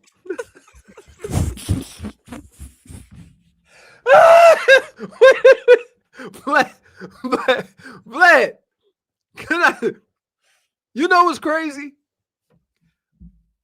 This could have been a number of things. Menu 631 say note. So when you hear it and you say it's produced by Steph Curry, you thinking of some kind of documentary, right? Absolutely not. It's a cartoon about a goat. What, No. a cartoon about himself? I don't know. No, That's basically what it is. yeah. A basketball playing goat. Yeah. I would Called say this. Goat. I am Oh, Gabrielle Union is one of the voices. going. So is Jelly Roll. I am going to the movies This Two weekend tonight. to to go see. Crime 101. What's that? It's with Helmsworth and Halle Berry. Oh, that's the Halle Berry flick. Yeah, Oh. yeah. A movie that should have been out since last year, but for some reason hasn't. Okay. I'm going to the movies too, not to see a cool movie like that. What are you gonna go see? Oh, you're going to see Kid movie, aren't the you? Mario Brothers. No. That's not out yet. I'm seeing my wife wants to see Wuthering Heights. Wuthering Heights. Wuthering Heights. Wait, what's the last movie that you and your wife saw that you went to the theater? Was that with Sweeney? That's the one with. Oh Sweeney. yeah, The Housemaid. That was actually a good movie. Okay, so now what is this? The Wuthering Heights. Wuthering Heights with Margot Robbie and her new squeeze. I don't know what it's about. I like it for you, Tobin. I like what you're doing. To go see beautiful Hollywood starlets, you go with your wife to go, hey, baby, do you want to go see this movie? Yeah, but isn't Wuthering Heights like back in the day, like romance? You know, like I don't know if it's hot and heavy like the Housemaid was. Tragedy strikes when Heathcliff falls in J-Fig love said with. It's horny She says it's horny. from what she read. Okay, we'll see. He said, okay. All right. Anyway, I am gonna see that. I don't know if I'll see it tonight or tomorrow, but I am seeing that this So weekend. that's tickling your fancy. Yeah. I mean, it is gonna tickle my fancy. I have no other fancy is choice. Tickled. Wow. My fancy is decided. Yeah. Is anybody watching the All-Star game on Sunday? Well, 5 o'clock, Leroy. Team Stripes, Team Stars, and Team World. Tickle your fancy? No. Fancy not tickled. I mean, I hope it. KD pretty much summed it up when he said, instead of asking us if we gonna play, why don't you go ask Luka and Joker? Yeah, but he's lashing out. Like they're not playing either. Like they're all not trying. The scores are. They had to make mini games because the scores were getting to 200. Yep. Al Macco says, "I have no other choice." So romantic, Tobin. Listen, I'm gonna enjoy going with my wife. I'm not gonna enjoy the movie. I don't think. Somebody said, glad my wife not in the movies like that. I can't wait for next year, man. 2027. What's that? When Valentine's Day falls on Super Bowl Sunday? That's crazy. Oh my goodness. That's crazy. I know. Wow. That is Man, crazy. I tell you what, we're gonna have to get you're gonna have to get your affairs in order during the playoffs. Any of these events on Sunday, Leroy, tickle your fancy? Ski jumping. Oh yeah. All right. That gets Oh you. yeah. Fancy is tickled. That's at 5:30. I think if you could just take, I'm intrigued by all the intangible sports. Oh, which is basically all of the Winter Olympics. that should be the C4 intangible flavor, just Winter Olympics.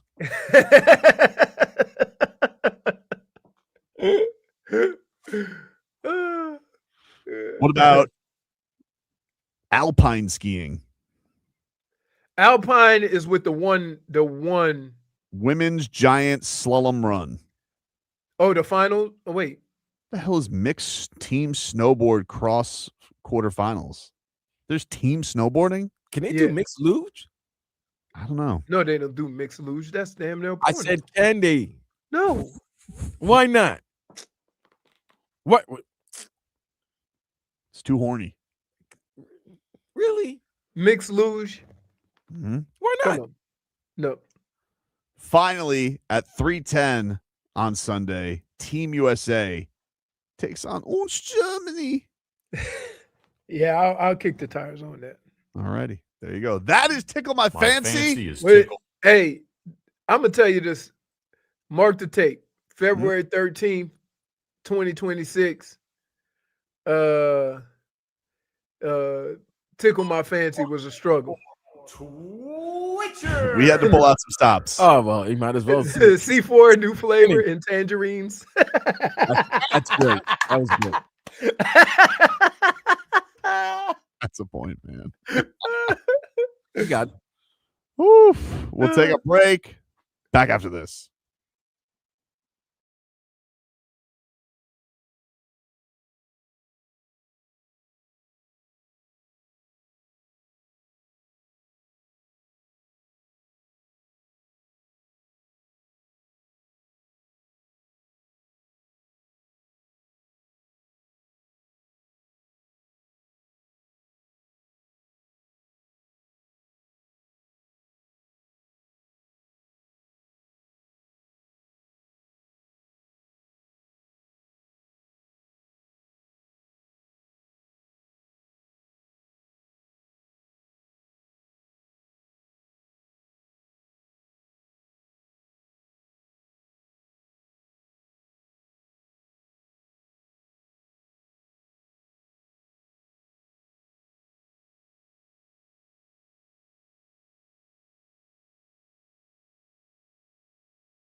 All right. Welcome back, everybody. It's Tobin and Leroy here with you on FM 104.3 WQAM.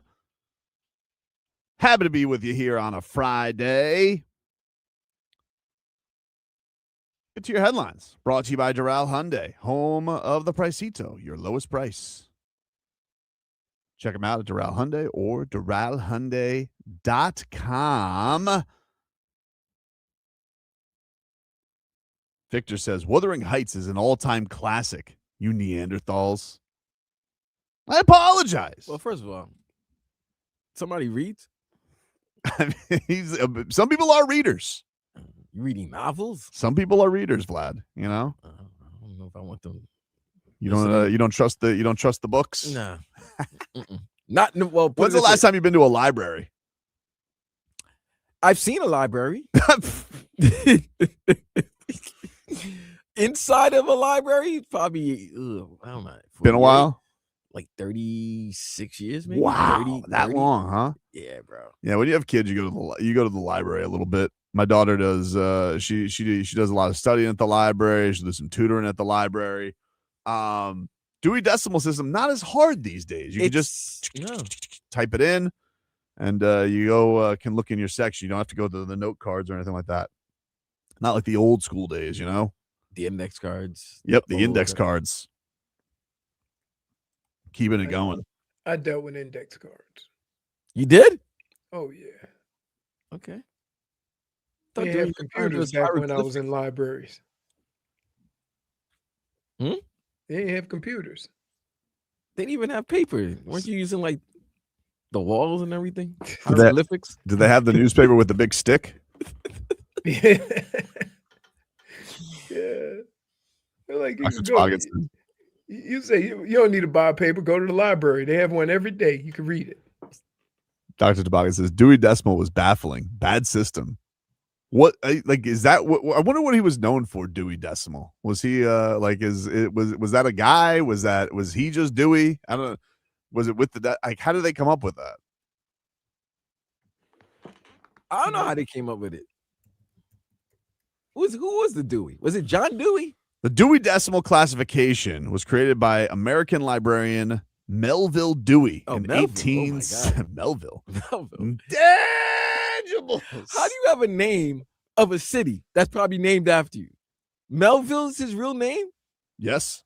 And you know there's a Melville somewhere, like in South Carolina or whatever. There's got to be. I would venture on to say that he was an intangible. I mean, it's clearly Melville. Melville Dewey. What brother you know named Dewey? Who's the linebackers? AJ Dewey. White. Oh, that's right. His full name was Melville Lewis Keshad Dewey. Wait, what? His full name was Melville Lewis Keshad Dewey. Keshad? That's what a man's name is when you invent the Dewey system. Keshad. Okay.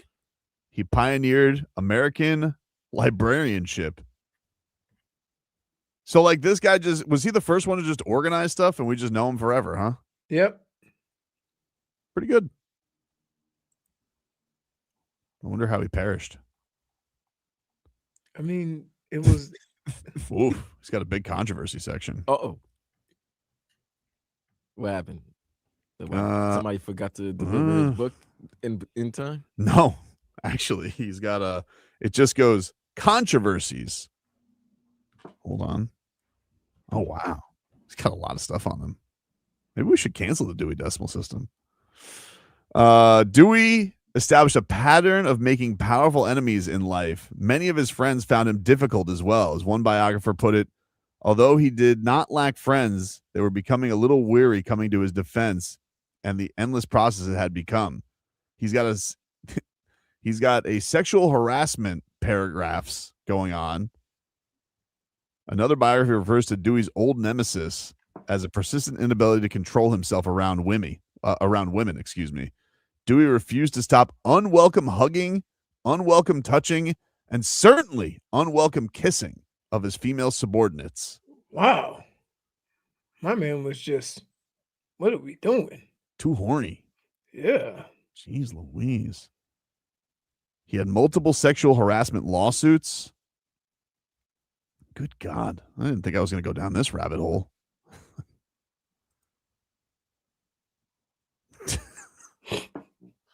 Dade South, man. Come on, dude. Dade South puts on Twitch the Me Too-y decimal system.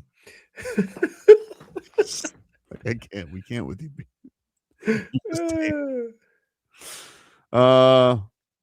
Good God.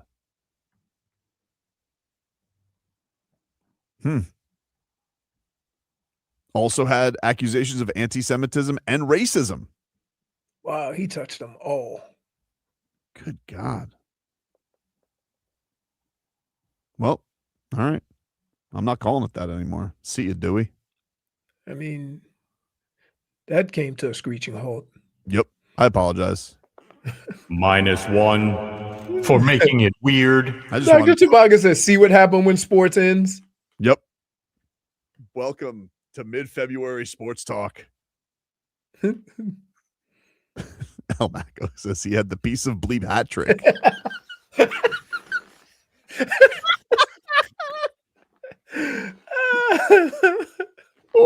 Oh, wow. He's right, though. Man.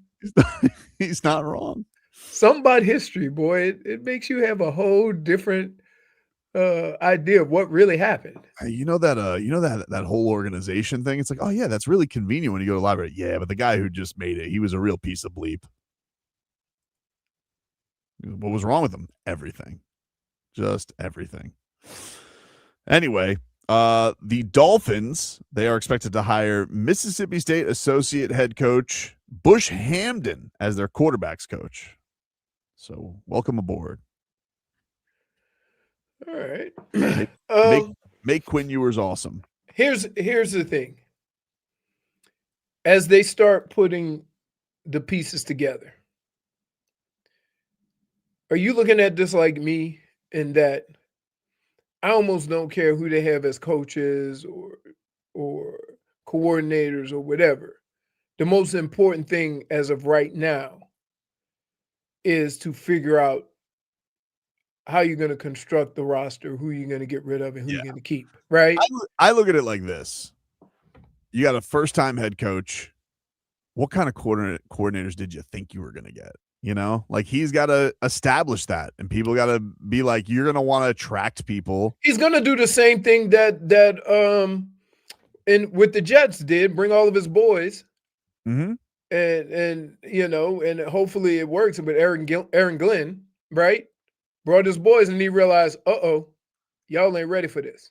Yeah, I'm not worried about it yet. Like, we'll see, but I think you're right. I think it's the roster construction right now is what I'm kind of focused on. Can't even we don't even know who they're going with at QB. Although our boy Chris Sims, you know, we love Chris Sims on this show. Oh, really? So take this for what it is. But he was on the Dan Patrick show, and this guy. I mean, listen, Chris Sims, he was no fan of Tua's, and you know, maybe he made some points. Obviously, I told him to go to hell, and I still feel strongly about my stance. But he was right. Well, I mean, right. He eventually got right. Vlad, as long as you play a professional sport, all the naysayers will eventually be right. Oh, that's why I say live long enough, you'll be right. You'll be right. But apparently we're going to be, if this certain acquisition happens, we might be Chris Sims people because this guy loves Malik Willis. No, I think Malik Willis is a superstar, right? I would think he is the crowning gem of guys that's going to be out there as far as free agents that you can get no compensation, trading, any like that. Why wouldn't Pittsburgh go for Malik Willis? If I were them, I'd be looking at that. You're exactly right. I mean, Malik Willis has proven. I mean, he's got special talent. He has a special arm. He's got special mobility. He knows how to run the offense and do all of that. So yeah. You know, he's a great story here. And again, another story of we looked at the draft and, you know, again, I was a Malik Willis fan coming out. And it's like, okay, yeah, I know Kenny Pickett can play in the pocket and he's very good in the meeting room. And I'm so sick of that damn dumb discussion all the time with some of these quarterbacks. And I'm going to go, oh, yeah, how did that meeting room and in the pocket work for you, Pittsburgh, Philadelphia Raiders? You know, how about the guy that has a ton of talent and can make game-changing plays and just needs a little polish and needs to be coached a little? And that's where, you know, the league misses out on guys like that. But wait, Malik do you Willis, like Malik Willis more than Jordan Love? It's closer than I ever thought it would be, right? I'm really a Jordan Love fan. I mean, again, I'm the one that was like, Jordan Love, I think, is going to be better than Tua when he was coming out in the draft, right? So I'm with that. But Malik Willis, I'm not going to say he's better than Jordan Love right now. I will say that I think he shows more potential to be a greater player than Jordan Love. That's what I would say right now. But I got to see a little bit more before I say he's better than Jordan Love. And let's just say this: it's easy to take a stand like that when you only have one guy playing and you're critiquing him every week. You see what I'm saying? No, this is not a situation where they both have the same amount of playing time. Jordan Love's been a starter quarterback for 2 or 3 years. So to compare, it's not a very strong stance. Maybe. Right. He's like, that's kind of what he threw. Well, I mean, he's like Dan Patrick tried to box him in. He goes, are you saying he's better than Jordan Love? Well, I mean, you know, I love Jordan Love too. I mean, you know, in some certain world he could be. He pulled the Tobin. Semantic samurai. Yeah. Pulled the Tobin. More, but I don't not better, just more accomplished. That's how you do it, Chris. And I'm gonna be fair to all parties involved. You're going to almost pay him. You're going to pay him more than a rookie quarterback of the first pick in the draft if he becomes your quarterback. And with 3 starts, I don't know. You better know a lot more than everybody else if you make that move. Well, I thought Omar had an interesting column on this. Is like, just because the Jets paid Justin Fields a lot of money, it doesn't mean you have to follow suit. Like Justin Fields. Like, you don't have to, if like there can be, you can walk away from Malik Willis, I feel like, and everybody would be like, all right. Like, you don't, nobody would know the difference. Yeah, I don't because feel like nobody's seen him play. Yeah, I don't feel like the Dolphins, like the Dolphin fans going to go crazy. If you saw Malik Willis gets $30 million a year and 40 guaranteed, over 2 years, and the Dolphins don't do that, I'd be like, I get it. I wouldn't, I think that's a lot of money. That's a lot of money for a guy with 3 starts. Right. I mean, look at what Seattle did with Matt Flynn. Oh my God. Yeah. Right. And he never played. Never played. Also balled out in Green Bay. Maybe you got to be wary of the Green. So see, here's the thing with Green Bay. Is Green Bay? Let me ask you about Green Bay. Is Green Bay the Miami Heat of backup quarterbacks? Where like they have backup quarterbacks, not the ones they draft and sit. I'm talking about like the guys who come out there and you're like, oh, that guy had a couple of games in Green Bay. With Matt Flynn, is he Caleb Martin? So now are we looking at this and being like, maybe Malik Willis will be a great quarterback, or maybe he's Max Strus and Gabe Vincent? Yeah. I don't know. Well, he was a first-round pick, though, wasn't he? I think he was a second or third round pick. Second or third? Yeah. I mean, it didn't go great in Tennessee. Right. He went to Liberty. I don't know, man, but I would say third round pick. Third round. I would say this, that the 2 guys running the operation right now know more about Malik Willis than any of us. True. So whatever they decide, we got to kind of roll with it because they know more about Malik Willis than we do. Mm-hmm. That being said, I want to caution you guys of something. Telling me he was great on scout team is not selling the point. Yeah, they said that about Quinn Ewers too. I mean, like, for them to say, oh, I saw him every day on the scout team, you know, they put up cards and tell you where to throw it. Great. Yeah, that didn't do much for me. I got to be honest with you.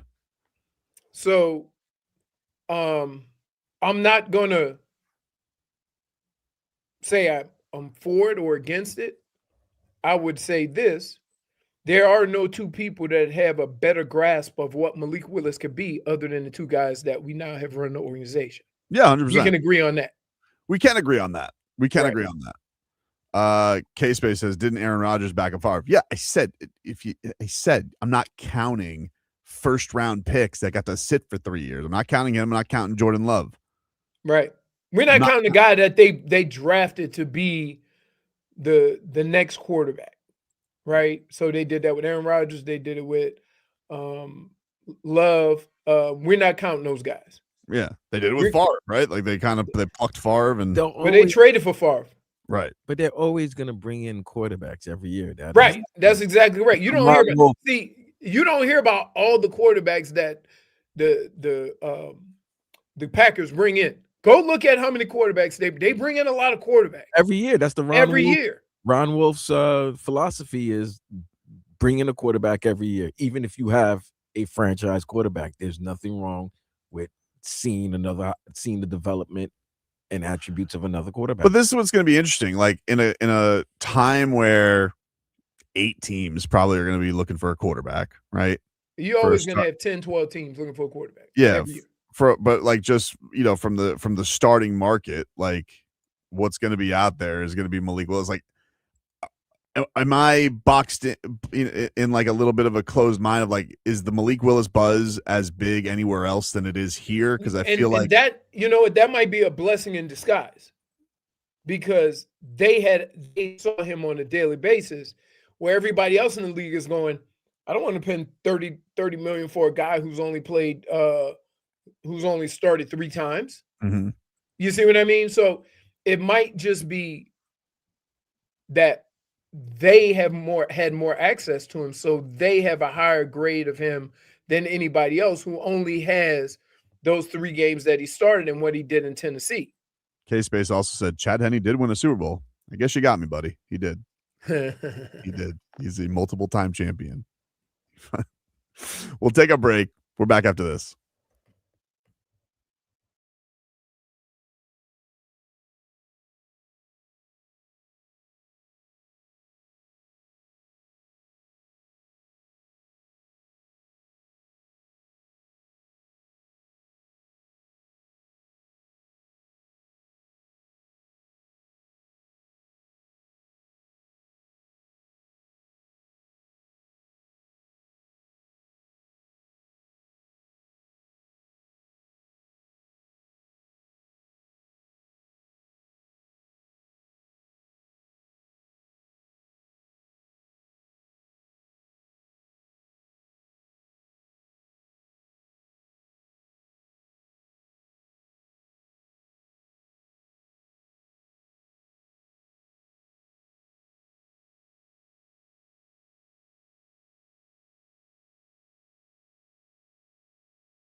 All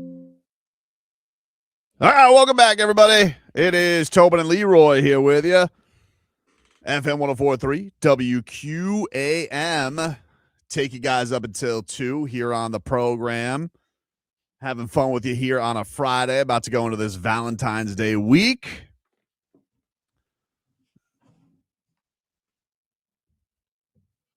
Got the Rising Stars game tonight. You got Canes baseball opening up the season.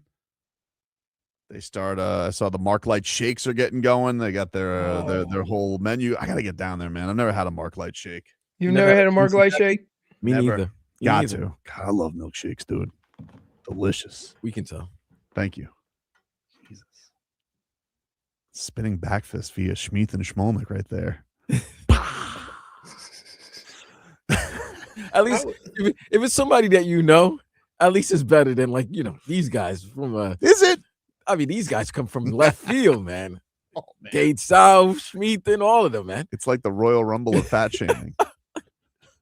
Who's that? It's like a hot tag. Tag me in. Tag me in. I don't. I'm not a shake guy. Yeah, no, you have weird takes on ice cream. We don't like them. Yeah.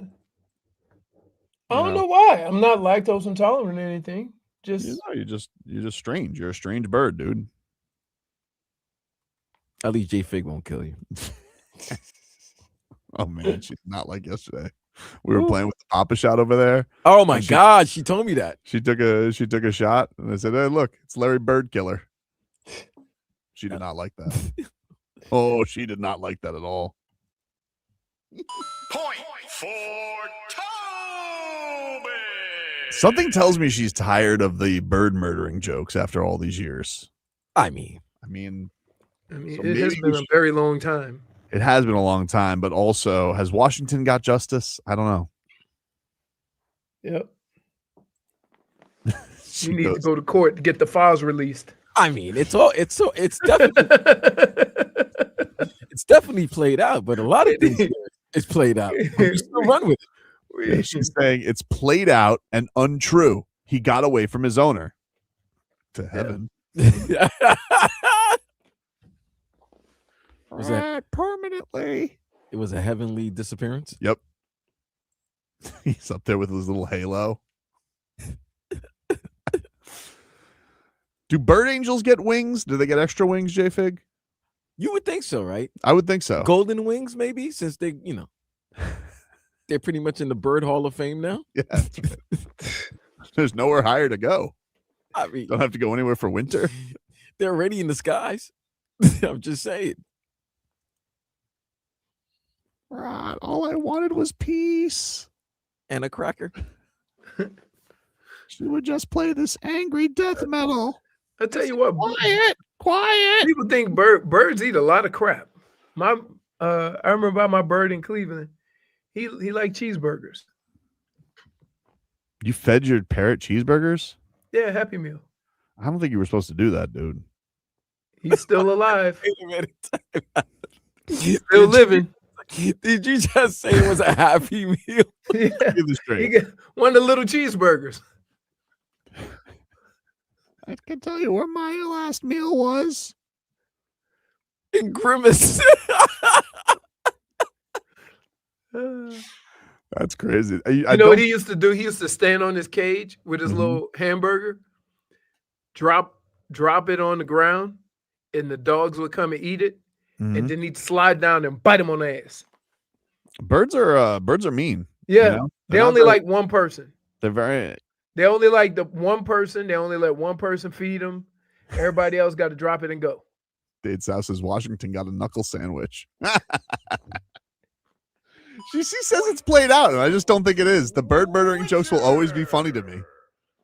Listen, the person who's being made fun of is always going to think the joke is played out. I just can't believe that she had that in her. She's a very sweet person, but this bird obviously pushed her over the edge.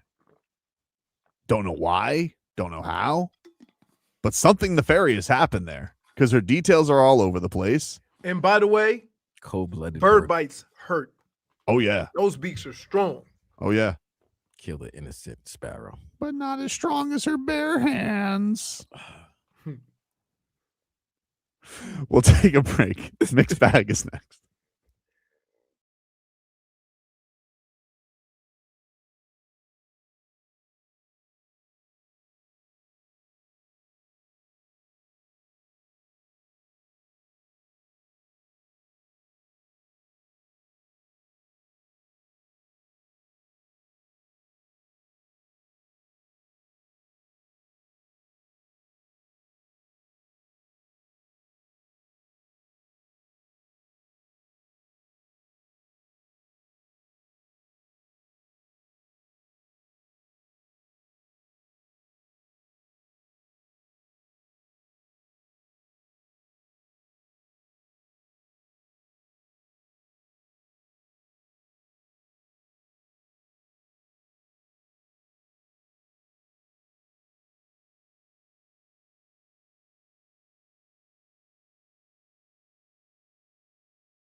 Welcome back, everybody.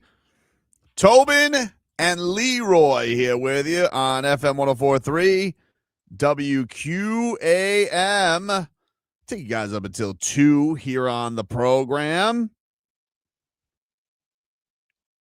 Want to let you guys know in about an hour's time, we'll give away our final pair of Luke Bryan tickets for the week. So if you guys want to go see Luke Bryan, we'll give that away in about an hour's time. Our final pair of tickets for the week. Leroy, you ready for the mix bag, my friend?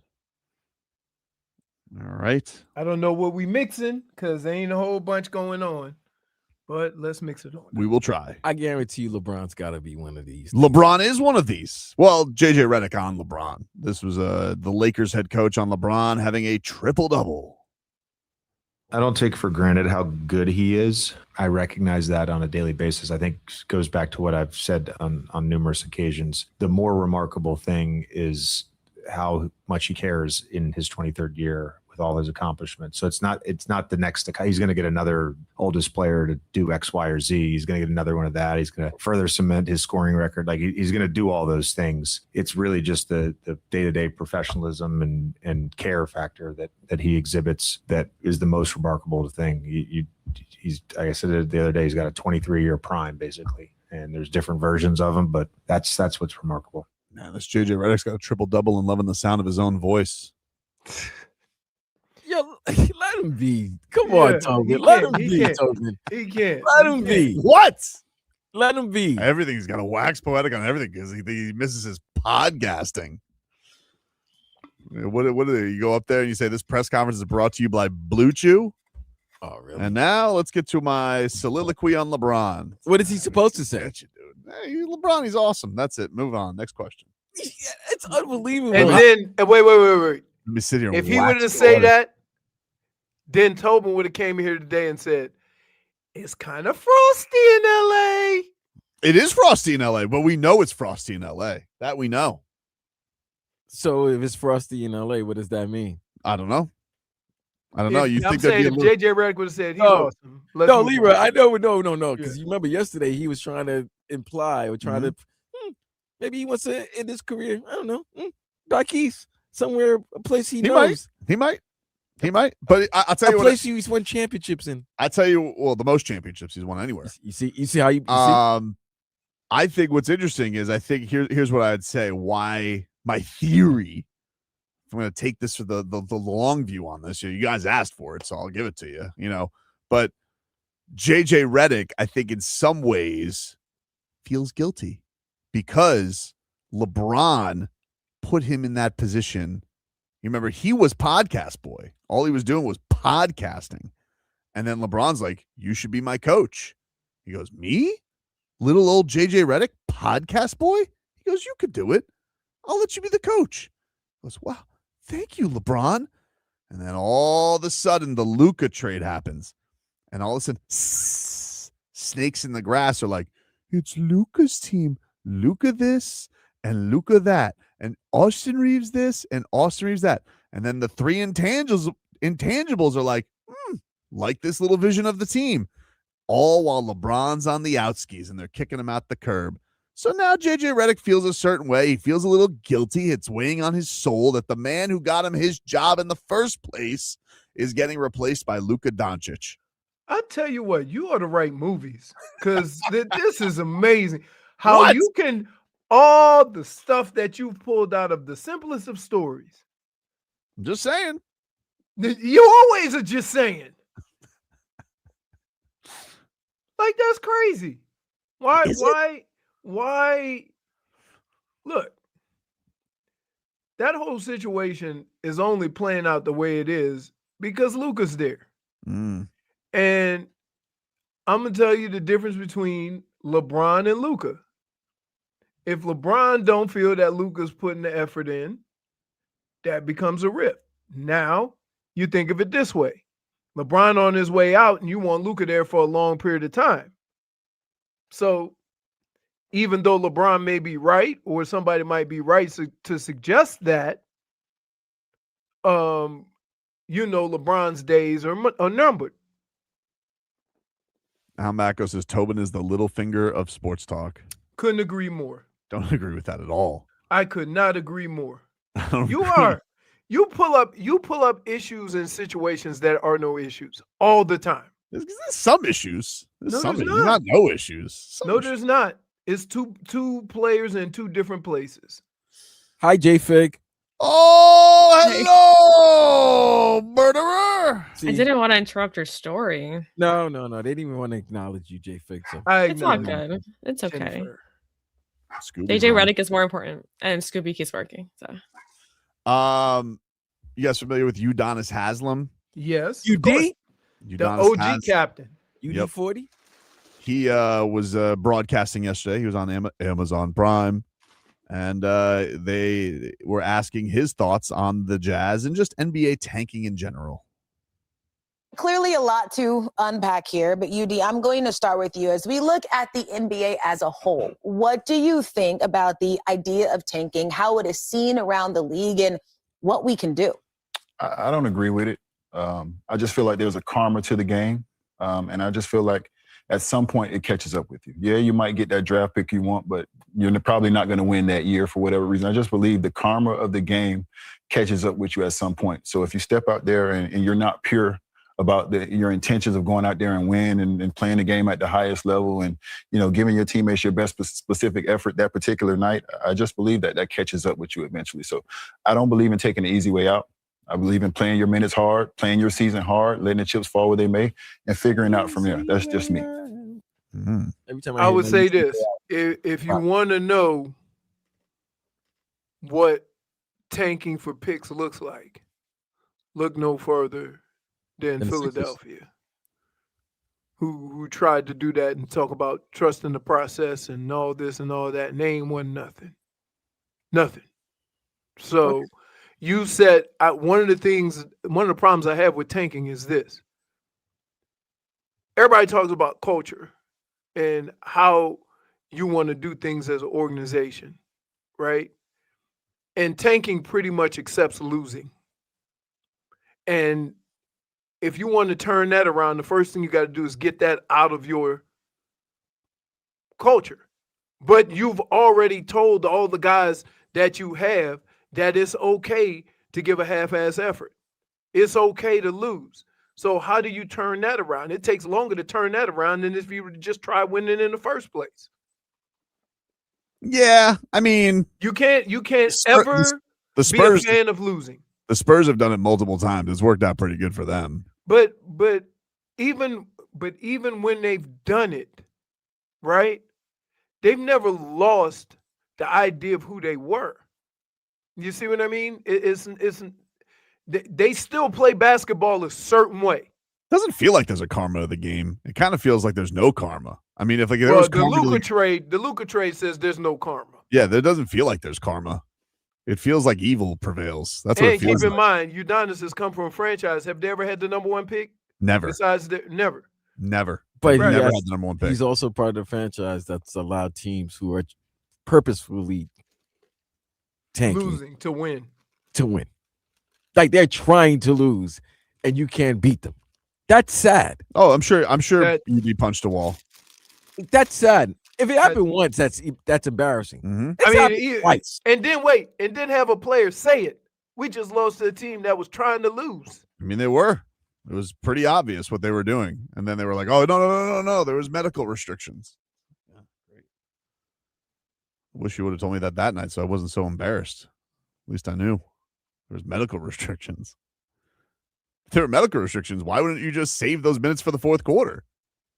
That doesn't seem to make sense. You're a terrible liar, Will Hardy. But whatever. You'll probably end up we have a guy on our team that's on games restrictions. We have a guy, yeah. Oh, you talk about designer? Tyler, yeah.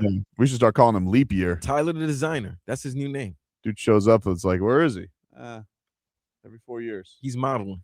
But then, you know what sucks is when he come back, now he feel like he got to do something. So then he start ball hogging. Yeah, I know. And Spo was like, and then right? Spo, like, I got to get mine. These people need to know what I'm about. He goes, here you go. I'm going to spam 15 floaters tonight.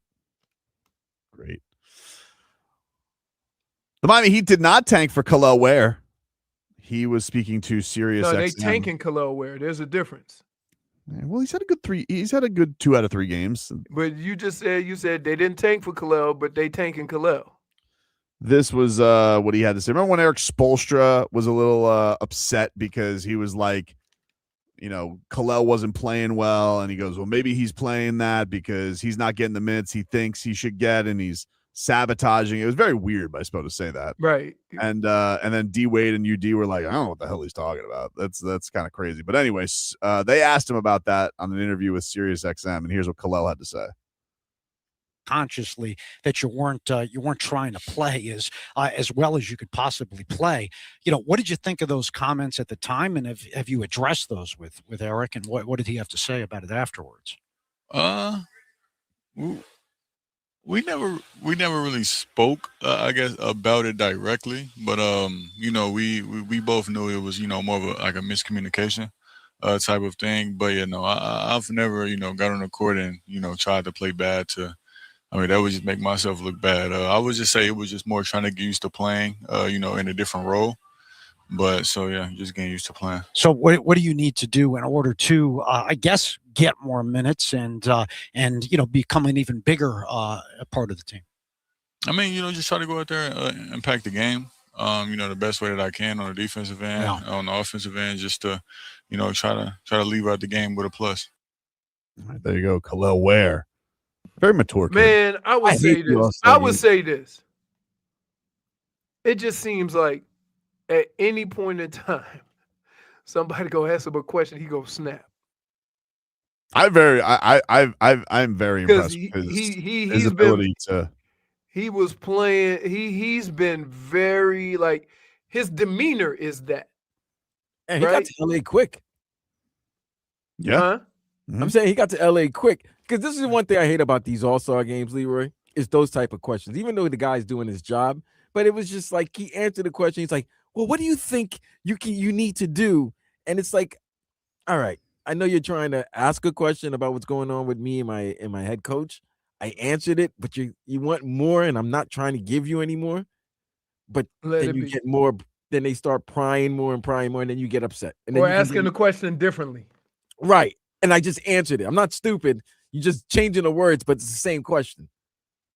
He did a great job of just answering it and just. He hasn't fallen for any of the traps. No, he hasn't. I give him credit for that. He hasn't taken the cheese on anything. So I've been impressed by that with Kalel. And it's just and maybe, and I think you have people in sports that have this demeanor, and some people misconstrue that demeanor as being lazy. You know what I mean? And that's just kind of the way he is. It has nothing to do with how he's playing. Well, that's the mixed bag, everybody. Better than I thought. Thank you. It has some good stuff. You kind of lost me on that JJ Redick thing, which you always do. You know what that was? That was like last hour. You had to go to the supermarket, maybe Publix, and get some some canned goods, the last remaining water and bread of just a hurricane warning. That's how that mixed bag was. It was good. Thanks. You had enough stuff to keep us alive for the next couple of days. Wow.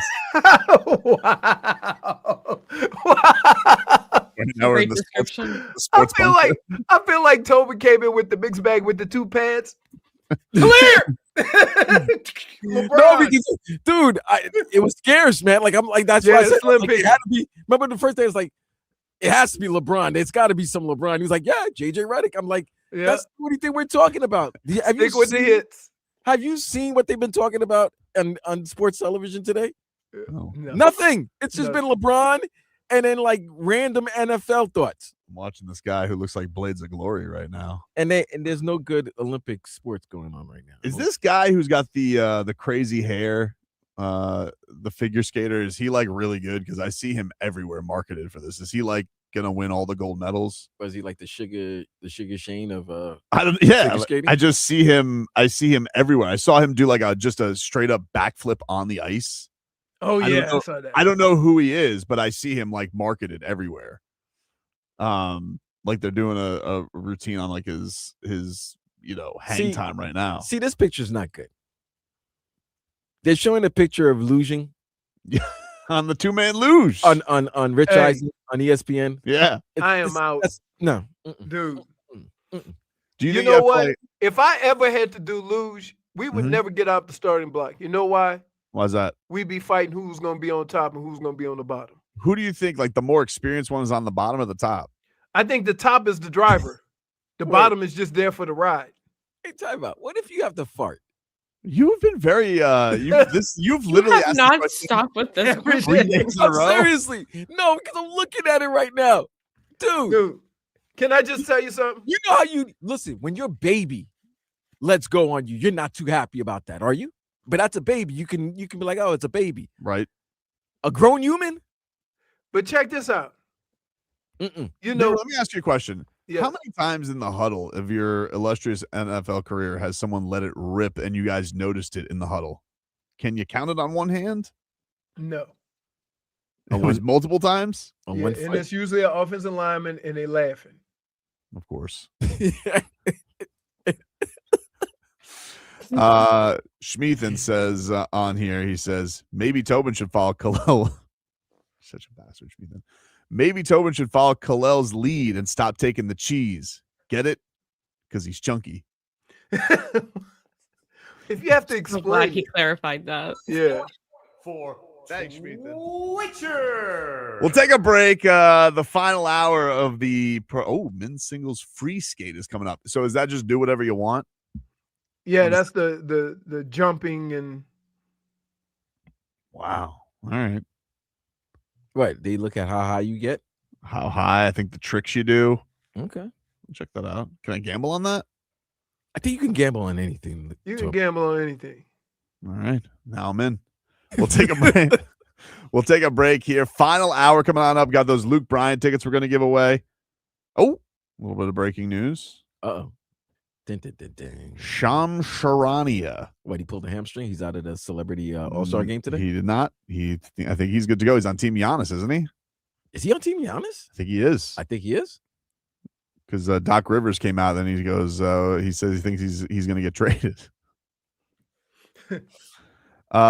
Chris Paul announces he is officially retiring from basketball after 21 seasons. I would say, Chris Paul, love your work you've done. Mm-hmm. We know, dude. You didn't need to make an announcement. Right? Oh, some team could have signed him up. No. For the short game. Mm-mm. Take a break. Back after this.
Welcome back, everybody.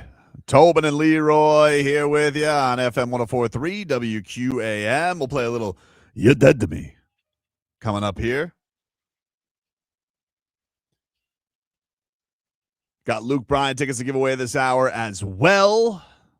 Let's get to our headlines. Brought to you by Doral Hyundai. You always pay less with your price Cito at Doral Hyundai.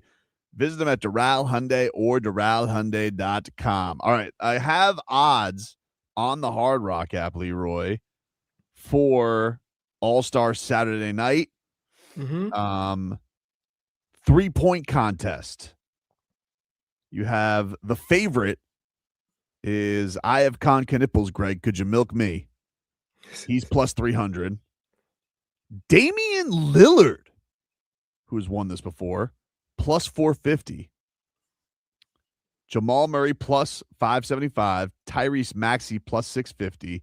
Devin Booker plus 650. Donovan Mitchell plus 650. Norman Powell plus 850. And then Bobby Portis, the long shot, at plus 1,200. Should we throw a little chili pepper on Norm Powell? Yeah, why not? Plus 850. And then, let's see. You can go with highest score after one round. Norm Powell's also plus 800. All right. And then slam dunk contest. You have Carter Bryant. Jackson Hayes are both 2-1. Keshad Johnson 3-1. Jace Richardson is plus 450. I want to parlay them, but it's not letting me. I want to do a heat parlay. I don't know why the Hard Rock app won't let me parlay them. Doesn't seem fair.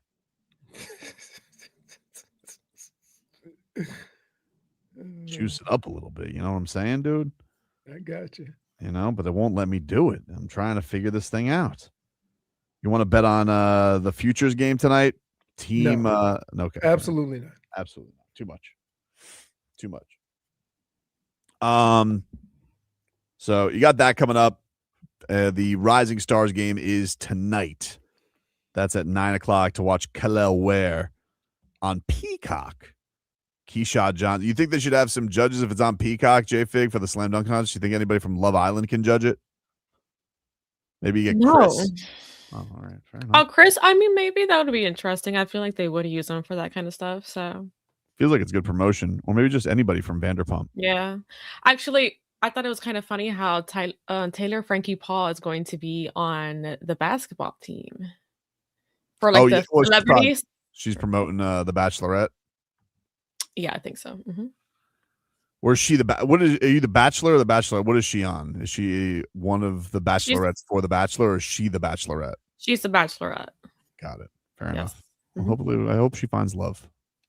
I don't know, man. I don't know. She's always Dakota's posting. not good for her. No. It's not good for her. Jaylen Brown did a weird thing yesterday on Instagram. What? He got his Beijing done? No, not that I'm aware of. I think he's just kind of rolling with what he's been doing. He posted something that people were like, Could be something, could be nothing. What's up with that? Well, it's always kind of been like he's always been number 2 there, right? Like second banana. Always second. Everybody loves Tatum. We love Jason Tatum, even though he's the Finals MVP. Even though Jaylen Brown was the Eastern Conference Finals MVP. I'm the best way player in the game right now. That's his thing. That's his thing. So Tatum is going to be back soon, it seems like. Could be back right after the All-Star break. He's practicing with the G League. With the G League, yeah, he is.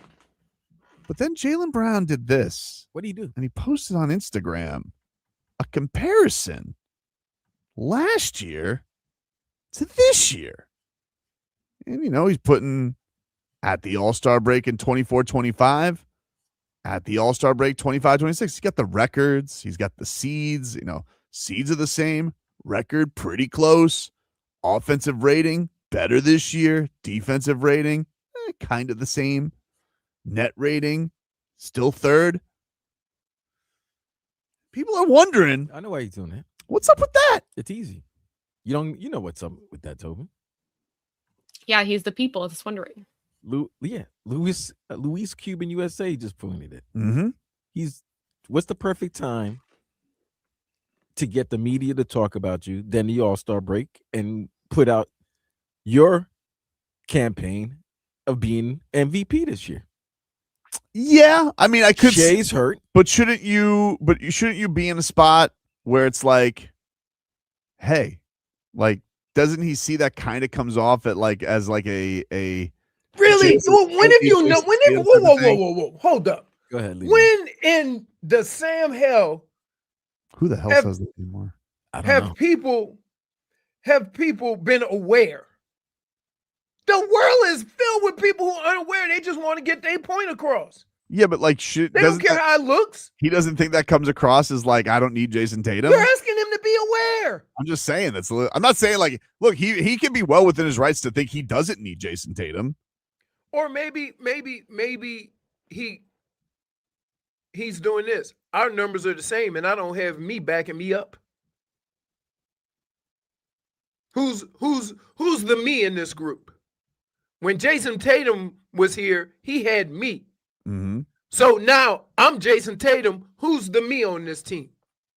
So I'm doing everything that everybody thought Jason Tatum was. Okay. So you're saying, but so you kind of see it, like he's kind of taking pot shots at Jason Tatum. No, he's not taking pot shots at Jason Tatum. He's just putting it out there as he's just putting it out there. Kind of seems to me like he doesn't want Jason Tatum back. No, that's not it at all. I wouldn't say not at all. Maybe not the main thing, but I wouldn't say not at all. Think about it this way. Everybody thought that Boston wasn't going to be this good. The fact of the matter is they are just as good as they were last year, minus a player. So if you take your supposedly star player out and the number 2 comes in and y'all don't lose any ground, is he in effect more important to what Boston does than Jason Tatum? I think that's what Tobin's trying to say. I think that's what but pointing that out to everybody when Jason Tatum's about to come back, like you could understand why people would be like, that's a little weird. No, I see it. You're trying to let it be right, known. but he's not. You understand why I said people are unaware. He's not saying these things as aware as you are, as, oh, how's this going to look? How is this? Maybe people are going to think I don't want Jason Tatum. He might not even be thinking like that. He's thinking like, wait a minute.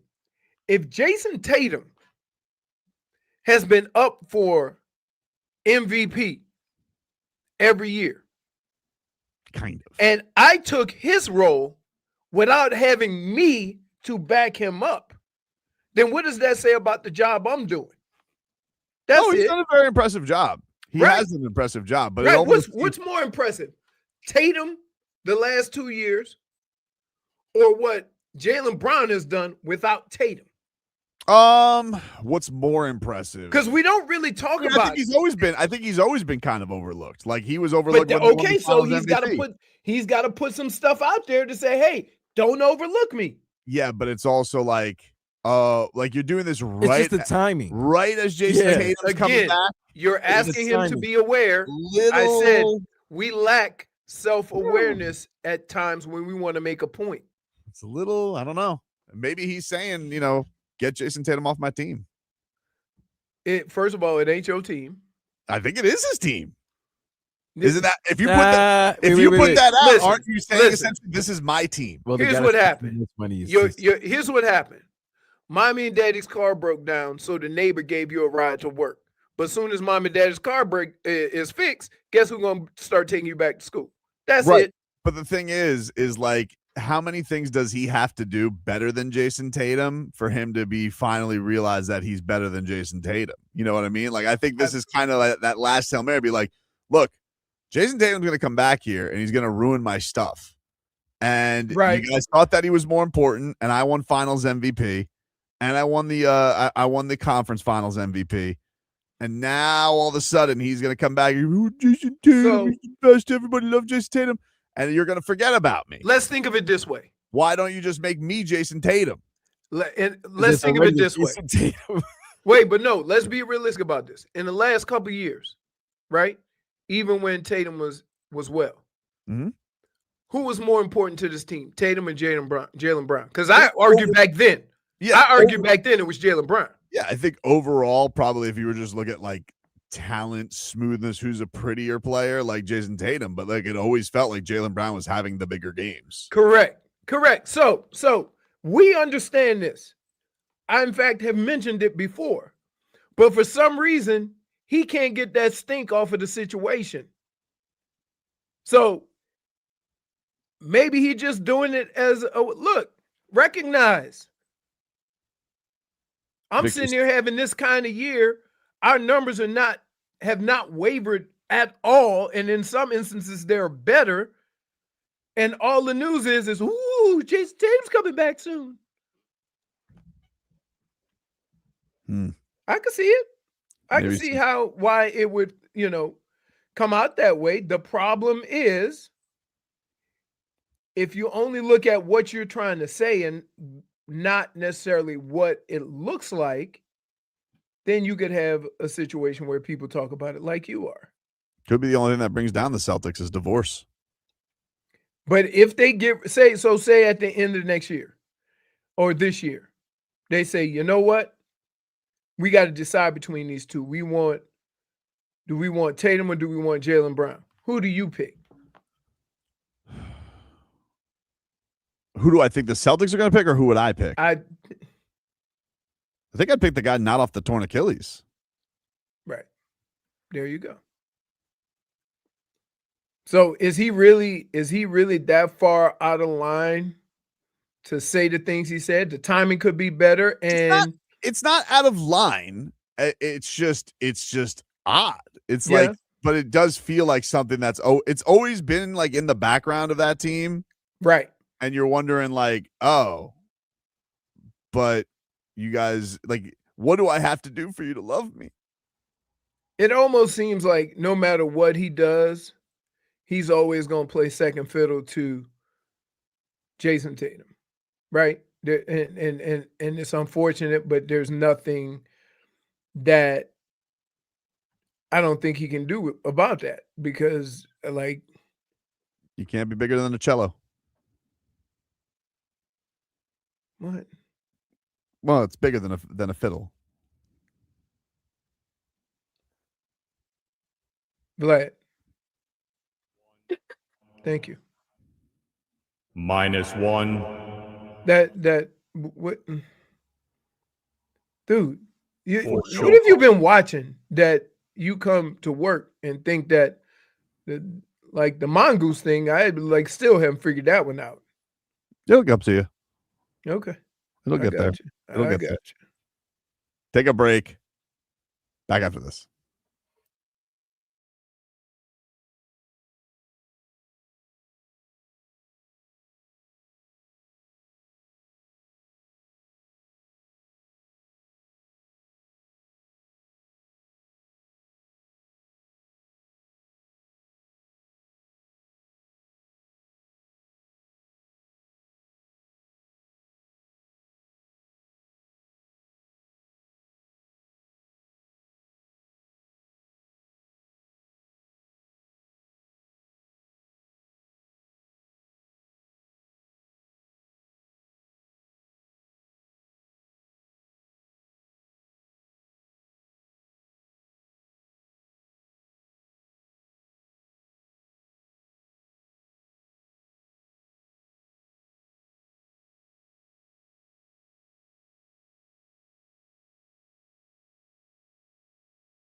Why do I get so excited by mock drafts like they're going to be the Bible on what's going to happen?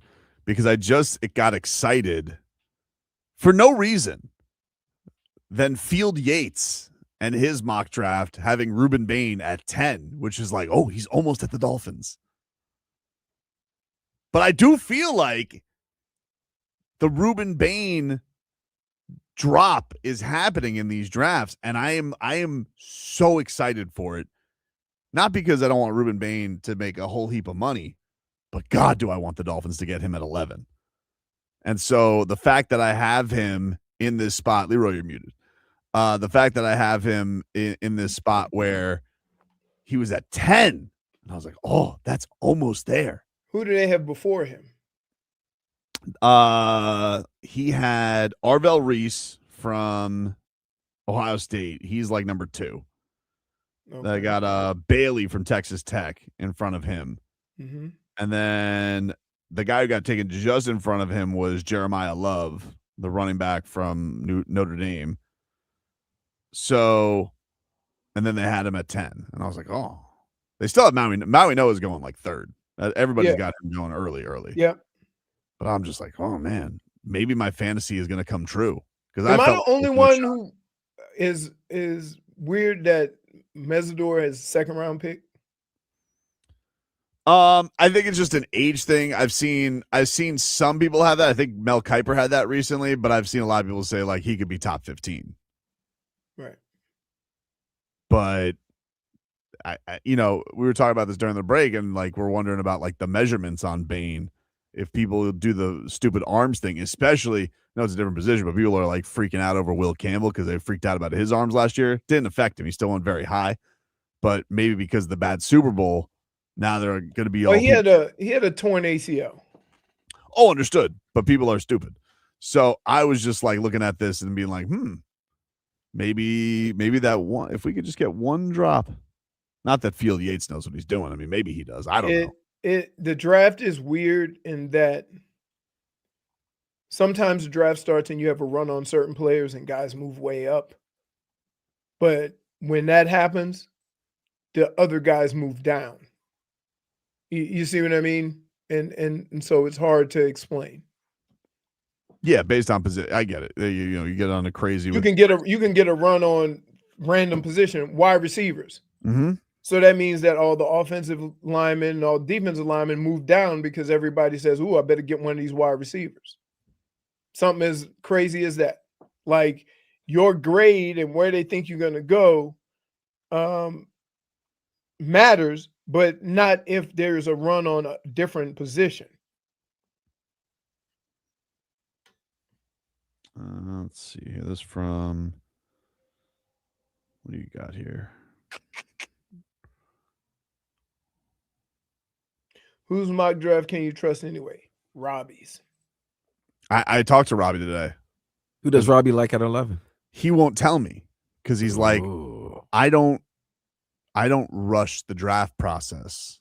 And I was like, well, what do you mean? He goes, I said, just give me your 2 studs and your 2 bums. Like, who's on? He's like, no, I don't do that until after the combine. And I'm like, why? And he goes, because you have to see who shows up. He goes, who has the guts to compete? Who has the guts to show up to the combine? He goes, sure, we have their college tape. Maybe that's more important, but I need to know who shows up for the competition. And so he brought up like Najee Harris. He goes, Najee Harris, he ducked the draft or he ducked the combine, bust. I was like, whoa. And so basically I told him, so basically what you're telling me is an artist can't rush art. You're not ready to give me your picks yet. And he's like, exactly. You got to play the Robbie game. You can't just go in there thinking you're going to get answers. Yep, exactly. Adam Schefter tweets out, the court ruled today in the Brian Flores, Steve Wilkes, Ray Horton ongoing discrimination case against the NFL that all coaches' respective claims that have been previously been compelled to arbitration can now proceed in open court. The court's decision recognizes that an arbitration form in which the defendant's own chief executive gets to decide that the case will strip employees of their own rights. It's long overdue for the NFL to recognize it's finally providing a fair, neutral, transparent forum for these issues to be addressed. Dang. So the Dolphins are going to court, huh? Yikes. Yeah. Oh. Well, no. So here's how this all starts. If you get fired for a certain term, like, then you can't get all your money. So you sue them to get your money. They say, oh, it says in the contract you go to an arbitrator. No. We want to go to regular court or an independent arbiter. And so now they've done all that. So here's what happens. Just give them the money. Yeah, I don't think he was they weren't keeping his money from him though. I don't believe Brian Flores even signed his termination papers because no, he didn't. So he didn't because he didn't want to sign like any of these rights away. Right. So he's doing like a different, like it's going to be interesting to see like what comes out of this and it's going to be interesting to see if he coaches. Well, he's once if he you gets get one billionaire, the other billionaires tend to. Now, the cool thing about it is that regardless of what goes on, coaching staffs are usually not made by owners or GMs. The coaches get to pick their own coaching staff. And that's kind of how that works. They don't have an input on who can coach and who can't. Stephen A. Smith has also come out and he's saying that he is giving strong consideration to running for president. Who? Stephen A. Smith. He says, I'm giving strong consideration to being on the debate stage for 2027 and running for the Democratic nomination. He told that to CBS. You know, when people talk back and question what you're saying, you can't just yell at them and hang up on them like you can on the radio show, right? I mean, can you not? I mean, we've seen over the last few years you could just tweet about it and lash out that way. Again, but that ain't gonna get you a run. It won't. No. Like I think I think we're tired of that now. I don't know. Okay. It's hard to see what we are tired of. You know, like nothing is normal anymore. Nothing.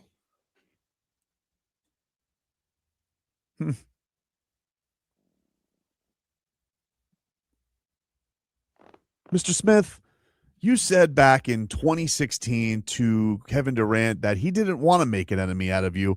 What would you do in a certain situation if a country decided to join another country in efforts to win rings? Don't you know that if he ran for president, LeBron and all these other guys would tell everybody not to vote for him? If Stephen A? Oh, I mean, I don't know. Yeah, I don't think he would have his backing. I mean, I don't think so They either. had a very public, a really public back and forth with him. I mean, didn't he plead to him as a father? He's like, I'm pleading to you as a father. Stop this. To having his son on the Lakers. So yeah, I don't think he'd have his support. Yeah, that's crazy. Listen, it'll only be a conundrum for LeBron if Stephen A actually wins the nomination. Then he'll have a decision to make. It'll be a conundrum for all of us. No.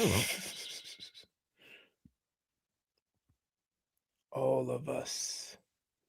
Pretty wild. Anyway,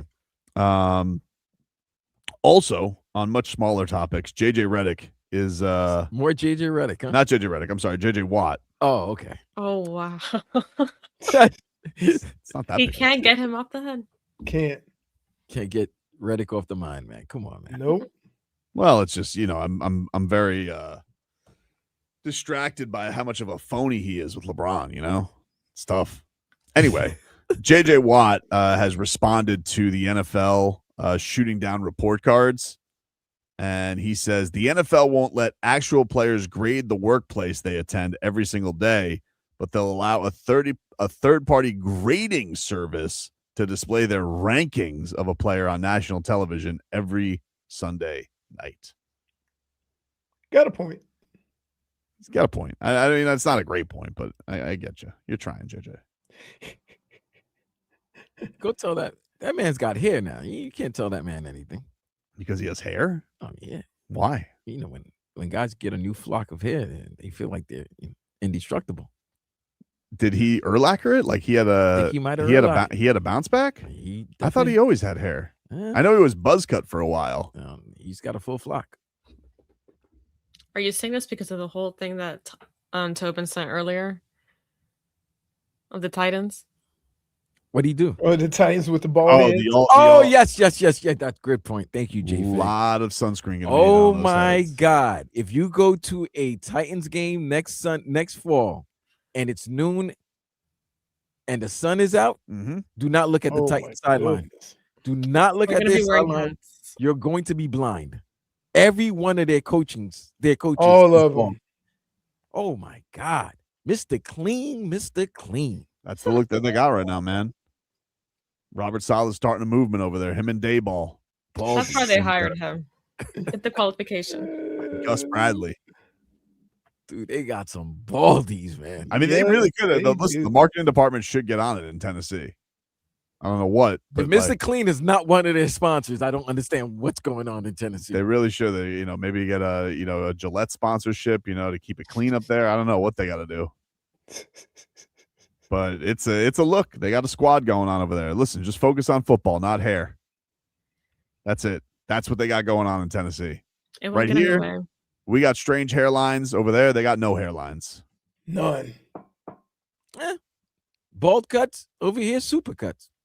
It did seem like Sully had gone buzz cut. I think he's gone away. The whole that little peak that he had up there. Yeah. If they start styling and gelling their hair, they've been so South Beached. Oh yeah. Well, I think if I had to pick a guy to do that, I think it's going to be Halfley. He seems like more of a show pony to me. I love how you calling your new coach a little bit of a show pony. I think he seems Already. he's got a little show pony to him. That's all I'm saying. I mean, but when the coach first gets the job, he kind of has to come in with some confidence, right? So he has some show pony in him, or he's just being confident about what he wants to do? Because all coaches are like that. I mean, it's a pointless quibble. I think we're kind of on the same page. I don't know why he's doing it. I'm just saying he's got it. That's all I'm saying. He's not going to top the last coach. I mean, the last coach, that dude wasn't a show pony. He was a show Clydesdale of Mike McDaniel. I mean, I got to tell you, you've been known to, What does that have to do with anything? You're like the king of like arguments that have nothing to do with anything. Really? Yeah, it really is. I wish I could give you like a throne and a scepter.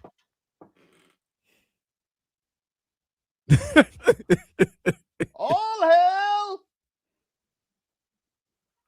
Take a break. When we come back, we're going to give away those Luke Bryan tickets, and we'll play a little You Dead to Me to close things out here on the weekend. Tobin and Leroy back after this.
Welcome back, everybody. It is Tobin and Leroy here with you on FM 104.3 WQAM. I told you about mine, who's dead to me early on. All right. Pierre LeBron. You're dead to me, dude. Don't you ever disrespect Sam Reinhart. Don't you ever disrespect Sam Reinhart and say that he's not one of the Canadian Beatles. Okay? This man is a champion. You're dead to me, bum. This man is a champion. He's a gentleman. Got more cups than your precious McDavid. 2 more of them, dude. And you don't think he's in the band? How about McDavid earn his way to the band? The loser Conn Smythe winner. Ridiculous. I'm sick of Canada's anti-Panthers bias. These guys represent your country well. Just because they play for a sunshine state, you treat them like garbage. Pierre. It's dead to you, Leroy. I would say the whole All-Star weekend, besides the 3-point contest. I don't know what they need to do to make it more entertaining, but the dunk contest used to be cool, and now they can try 27 times. And you have guys voting on it that, like, some of the times they can't see the true art of the dunk. I don't know. Do they do the skills challenges still? I think Bam. Yes, they are. They do another competition. I don't know if it's skills, right. It's just they're stars. trying to the other one like is the event nobody cares about. right. It's amazing to me how an event that's supposed to showcase all the talents of the best you have in the league can't find anything close to basketball to kind of get that message across. The game is terrible. Only thing I enjoy is the 3-point contest. And I'll watch the dunk contest. That's it. I don't even watch the game. I mean, how many people, you think more people will watch Saturday or Sunday? Sunday. You think more people will watch Sunday? Yeah. Because I haven't watched the All-Star game in 5-10 years. Valentine's Day. No one's gonna watch Saturday. Oh, that's right.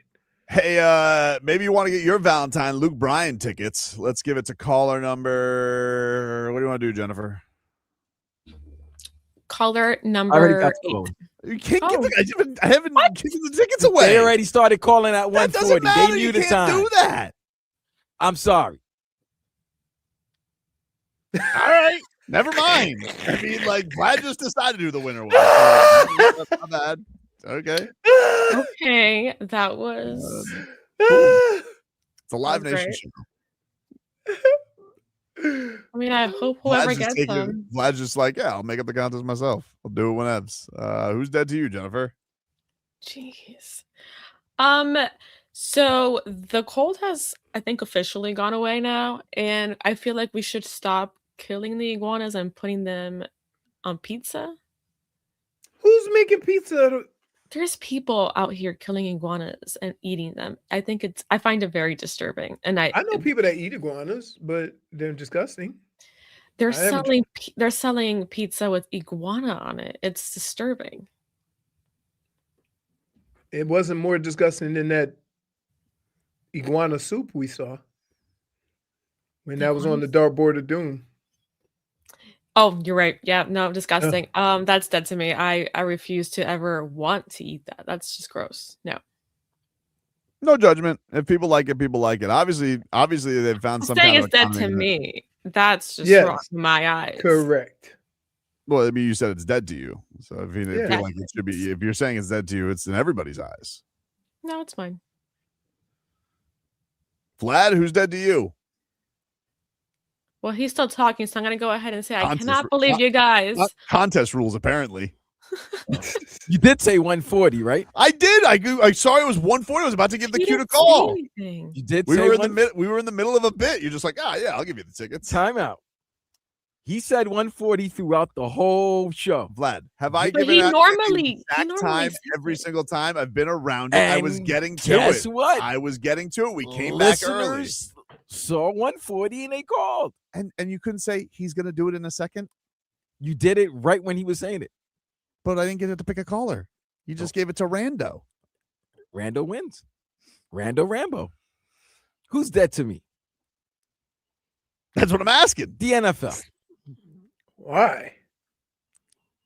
Because it was boring. Bro, you got to do something for the week leading up to the Super Bowl. I'm sorry. Yeah. That week was dead. It was boring. So when you got to the game and the game was slow, it was just like, Does that have anything to do with the teams that were playing, though? It could be. It could be. We, as much as we say we hate to see the same old, we love seeing the same old, Correct. Maybe if there was 15, maybe there was 17, maybe if there was the Philadelphia Eagles, there would be more juice to it. But there was no juice to this game. And let's keep it a buck. There hasn't been juice to this game the week leading up to the Super Bowl for the last 4 years, to be quite honest. The NBA has taken over that Super Bowl week with the trade deadline and everything like that. So, with that being said, the NFL needs to step it up. Because I just think it's lost its novelty to Super Bowl week. Yeah. We'll get to the week. I don't know why we need a week off, to be honest. We'll get to the week when we get to the week. There's not really any true storylines. Anybody's that interested. I mean, look, the year before obviously had a ton because you were talking about history, but I felt like we talked just as much about Tay and Travis as we did the three-peat. The Kelsey Bowl, we kind of been there. We've done that with the Kelsey Bowl. This year, it wasn't a sexy matchup, and quite frankly, wasn't a good game. Wasn't a good game at all. Game stunk. The Patriots stunk. And the Seahawks were just like, we're cool kicking the whole time. So yeah, that's what sucked. There was no pressure for them to do anything. Yeah. And the college football playoffs were awesome. And Yeah. the Canes, it was just kind of hard. well, I think that's what ruined it for the NFL. The college playoffs was so good that by the time you got to the NFL, it didn't even come close to that. Yeah. So, oh well. It's over now. Moving on to draft season. That's where we'll be at. So that is You're Dead to Me here on a Friday. As Can I also say another one that I was cut off? Sure. You guys. For Why? prolonging this birderer joke for far too long, okay? Yeah, birderer. It's not a And then you joke. went ahead and had a whole segment on it Mm-hmm. last hour. It was like a 3-minute segment. I mean, we went It was long 5 the first minutes. segment. It was not Either a way, 5 long minutes way segment. too long. 5 minutes. Well, way too I long. disagree. I mean, you continue to try and cover up this nonsense, but I love how you continue to act like you were there, a part of the scene. I wasn't That there, was but no scene. I've heard enough of the story No. with your squirrely details to know that I you're love making how you something. go ahead and pronounce it squirrely when I've never changed any You've detail. changed many. Leroy, how many times have the No. details of this story changed? You guys have terrible memories when it comes to this No, story. we don't. I mean, Because you say so much things that you start believing your own input. mm-hmm. By the way, Mm-hmm. thank you, Tobin. What's that for? The watermelon. You're welcome. And now I'm enjoying the peach. Tastes Oh, just like Jolly Rancher. These C4s were good, dude. That was the Yeah. find of the week. Appreciate it. Shout out to Fabian for bringing this. And by the way, they've gotten fast too. There's been other drinks we've had here that don't go this fast. Like they are not lasting in this room. People are like, oh, I think you just look at it. You're like Jolly Rancher, Hawaii. People are fighting for it now, too. Popsicle? Yeah, color me intrigued. And people are in. Like these things have been torn apart. Usually, we got these things stacked up here. The Yep. C4 been at. What is that one? That one's got like a. Is it the one by my desk where I sit? Yes. Is it red? Yes. It is rainbow flavored, I believe. Oh, Rainbow. All right. Better than It Fruit looked Loop. intriguing. I wasn't able to try it yesterday, but it was very intriguing. Somewhere over the rainbow. Is that what Polly sang before? I was killed. Oh, damn, Polly. What was your last song before you perished? I was minding my business. Then she strangled me from behind. Oh my God. A bird croaking. Jeez. That was beautiful. I bet. Nothing makes you happy And than the untrue. sounds of a bird. No, there you go. There you go again. You're just putting words in my mouth. I My never said favorite any of is it. she starts off the complaint by going, you know. Right. What? I think if you really didn't have anything to do with it, it wouldn't bother you this much. No, what bothers me is the fact that you're out here spreading false information. People are going to go ahead and think that I would do that to an innocent bird. I mean, I don't think Listen, in that when time you talk thought- about humans, whatever, I don't really Mhm. care. But when you're Sure. talking about animals, right. that hurts me. I just think that. So was the animal. I think it's one of those I things would never where do that to an animal. well, I don't know, because this one could talk to you, so like you probably felt judged. Well, no. And even then, when a person judges me, do I Ah, care? you ruined the sofa. Dude, by the way, there was this video of this lady bringing in a gentleman to her apartment. She has a bird, and the bird goes, "Oh, third time this week. You're a garden tool." That has to be that has to be a guy. You're a garden tool. And she goes, "Don't mind the bird. Don't mind him. Let him mind his own business." But I'm not gonna lie. If a bird is saying third time this week, I'm gonna be very worried. I mean, don't they only mimic though? Yes, they don't have thoughts. Except the saying. last one when the shadow crept up behind me. The Grim Reaper said, "Time to go, Washington." Not a very Valentine's Day for me. Birds don't have that, okay? And she had her dog there too. I did not. He wouldn't stop barking and he was wearing a onesie.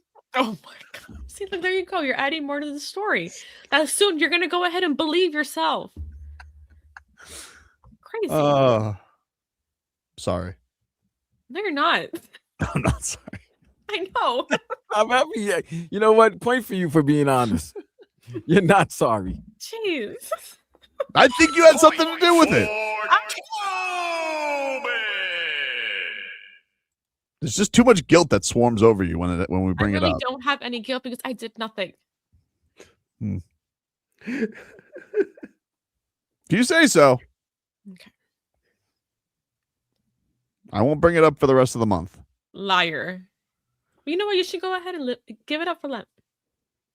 No, that's not. We only got two more work days. Then That's it's not gonna- done. Mardi Gras is next Tuesday. Oh yeah, what are you giving up this year? Insults Whoa. again? Last year was fat shaming. Oh, he can't do that. You know what? You know what? Someone Which, said by the way, yesterday on the chat. yeah, which by the way, you were very flimsy on. No, I did it. Oh, you didn't actually. We let a lot slip by the big guy up there.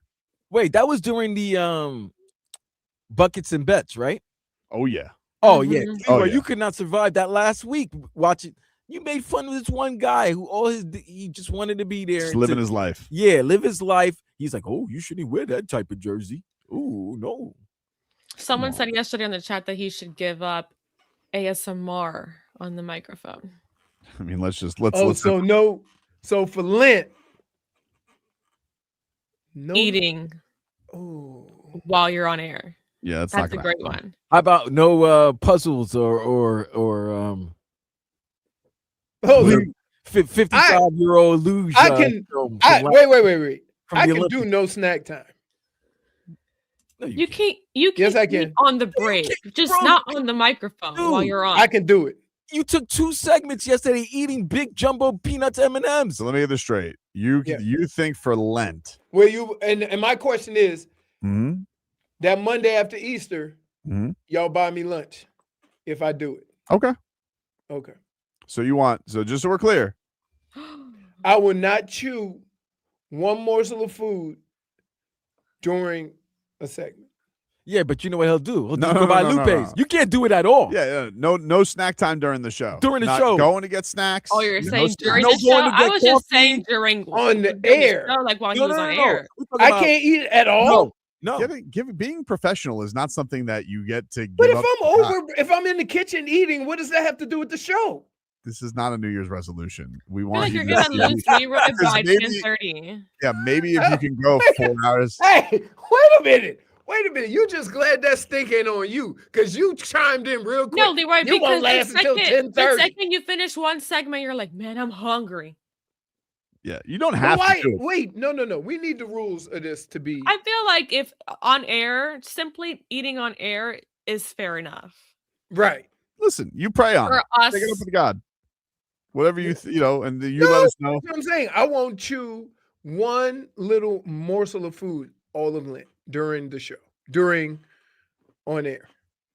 That doesn't really feel like you're giving up very much for Lent. Like, it just sounds like you're being more professional. That's what you're giving up for Lent. I mean, I'm not God, so if that's what you want to do, fine. But it doesn't seem like, I think God would be like, So you're saying I shouldn't eat during the show? Wait a minute. You guys eat too. I feed you. yeah, but I'm not bringing that into the microphone. That's what That's what we're talking about. Yes. I kind of feel like God's gonna be sitting there and he's gonna be like, that's all you got? Like, you're not doing much. At least the fat shaming was changing behavior. You know? Did it? Well, not really, but he tried. Exactly. I mean, you can't parade me around events. What are you, a dog? Parade you? No. around? Trust me, He listen, did. the buckets and bets was not the only slip up. No. We gave you some very favorable rulings, but you were stepping out of bounds all over the place. Anyway, we gotta go. He's habitual. You have We got 2 more days to figure it out. pray on it. All right, we got time, but we gotta go. Back up. We'll back on Monday. Back after Monday. Back on Monday.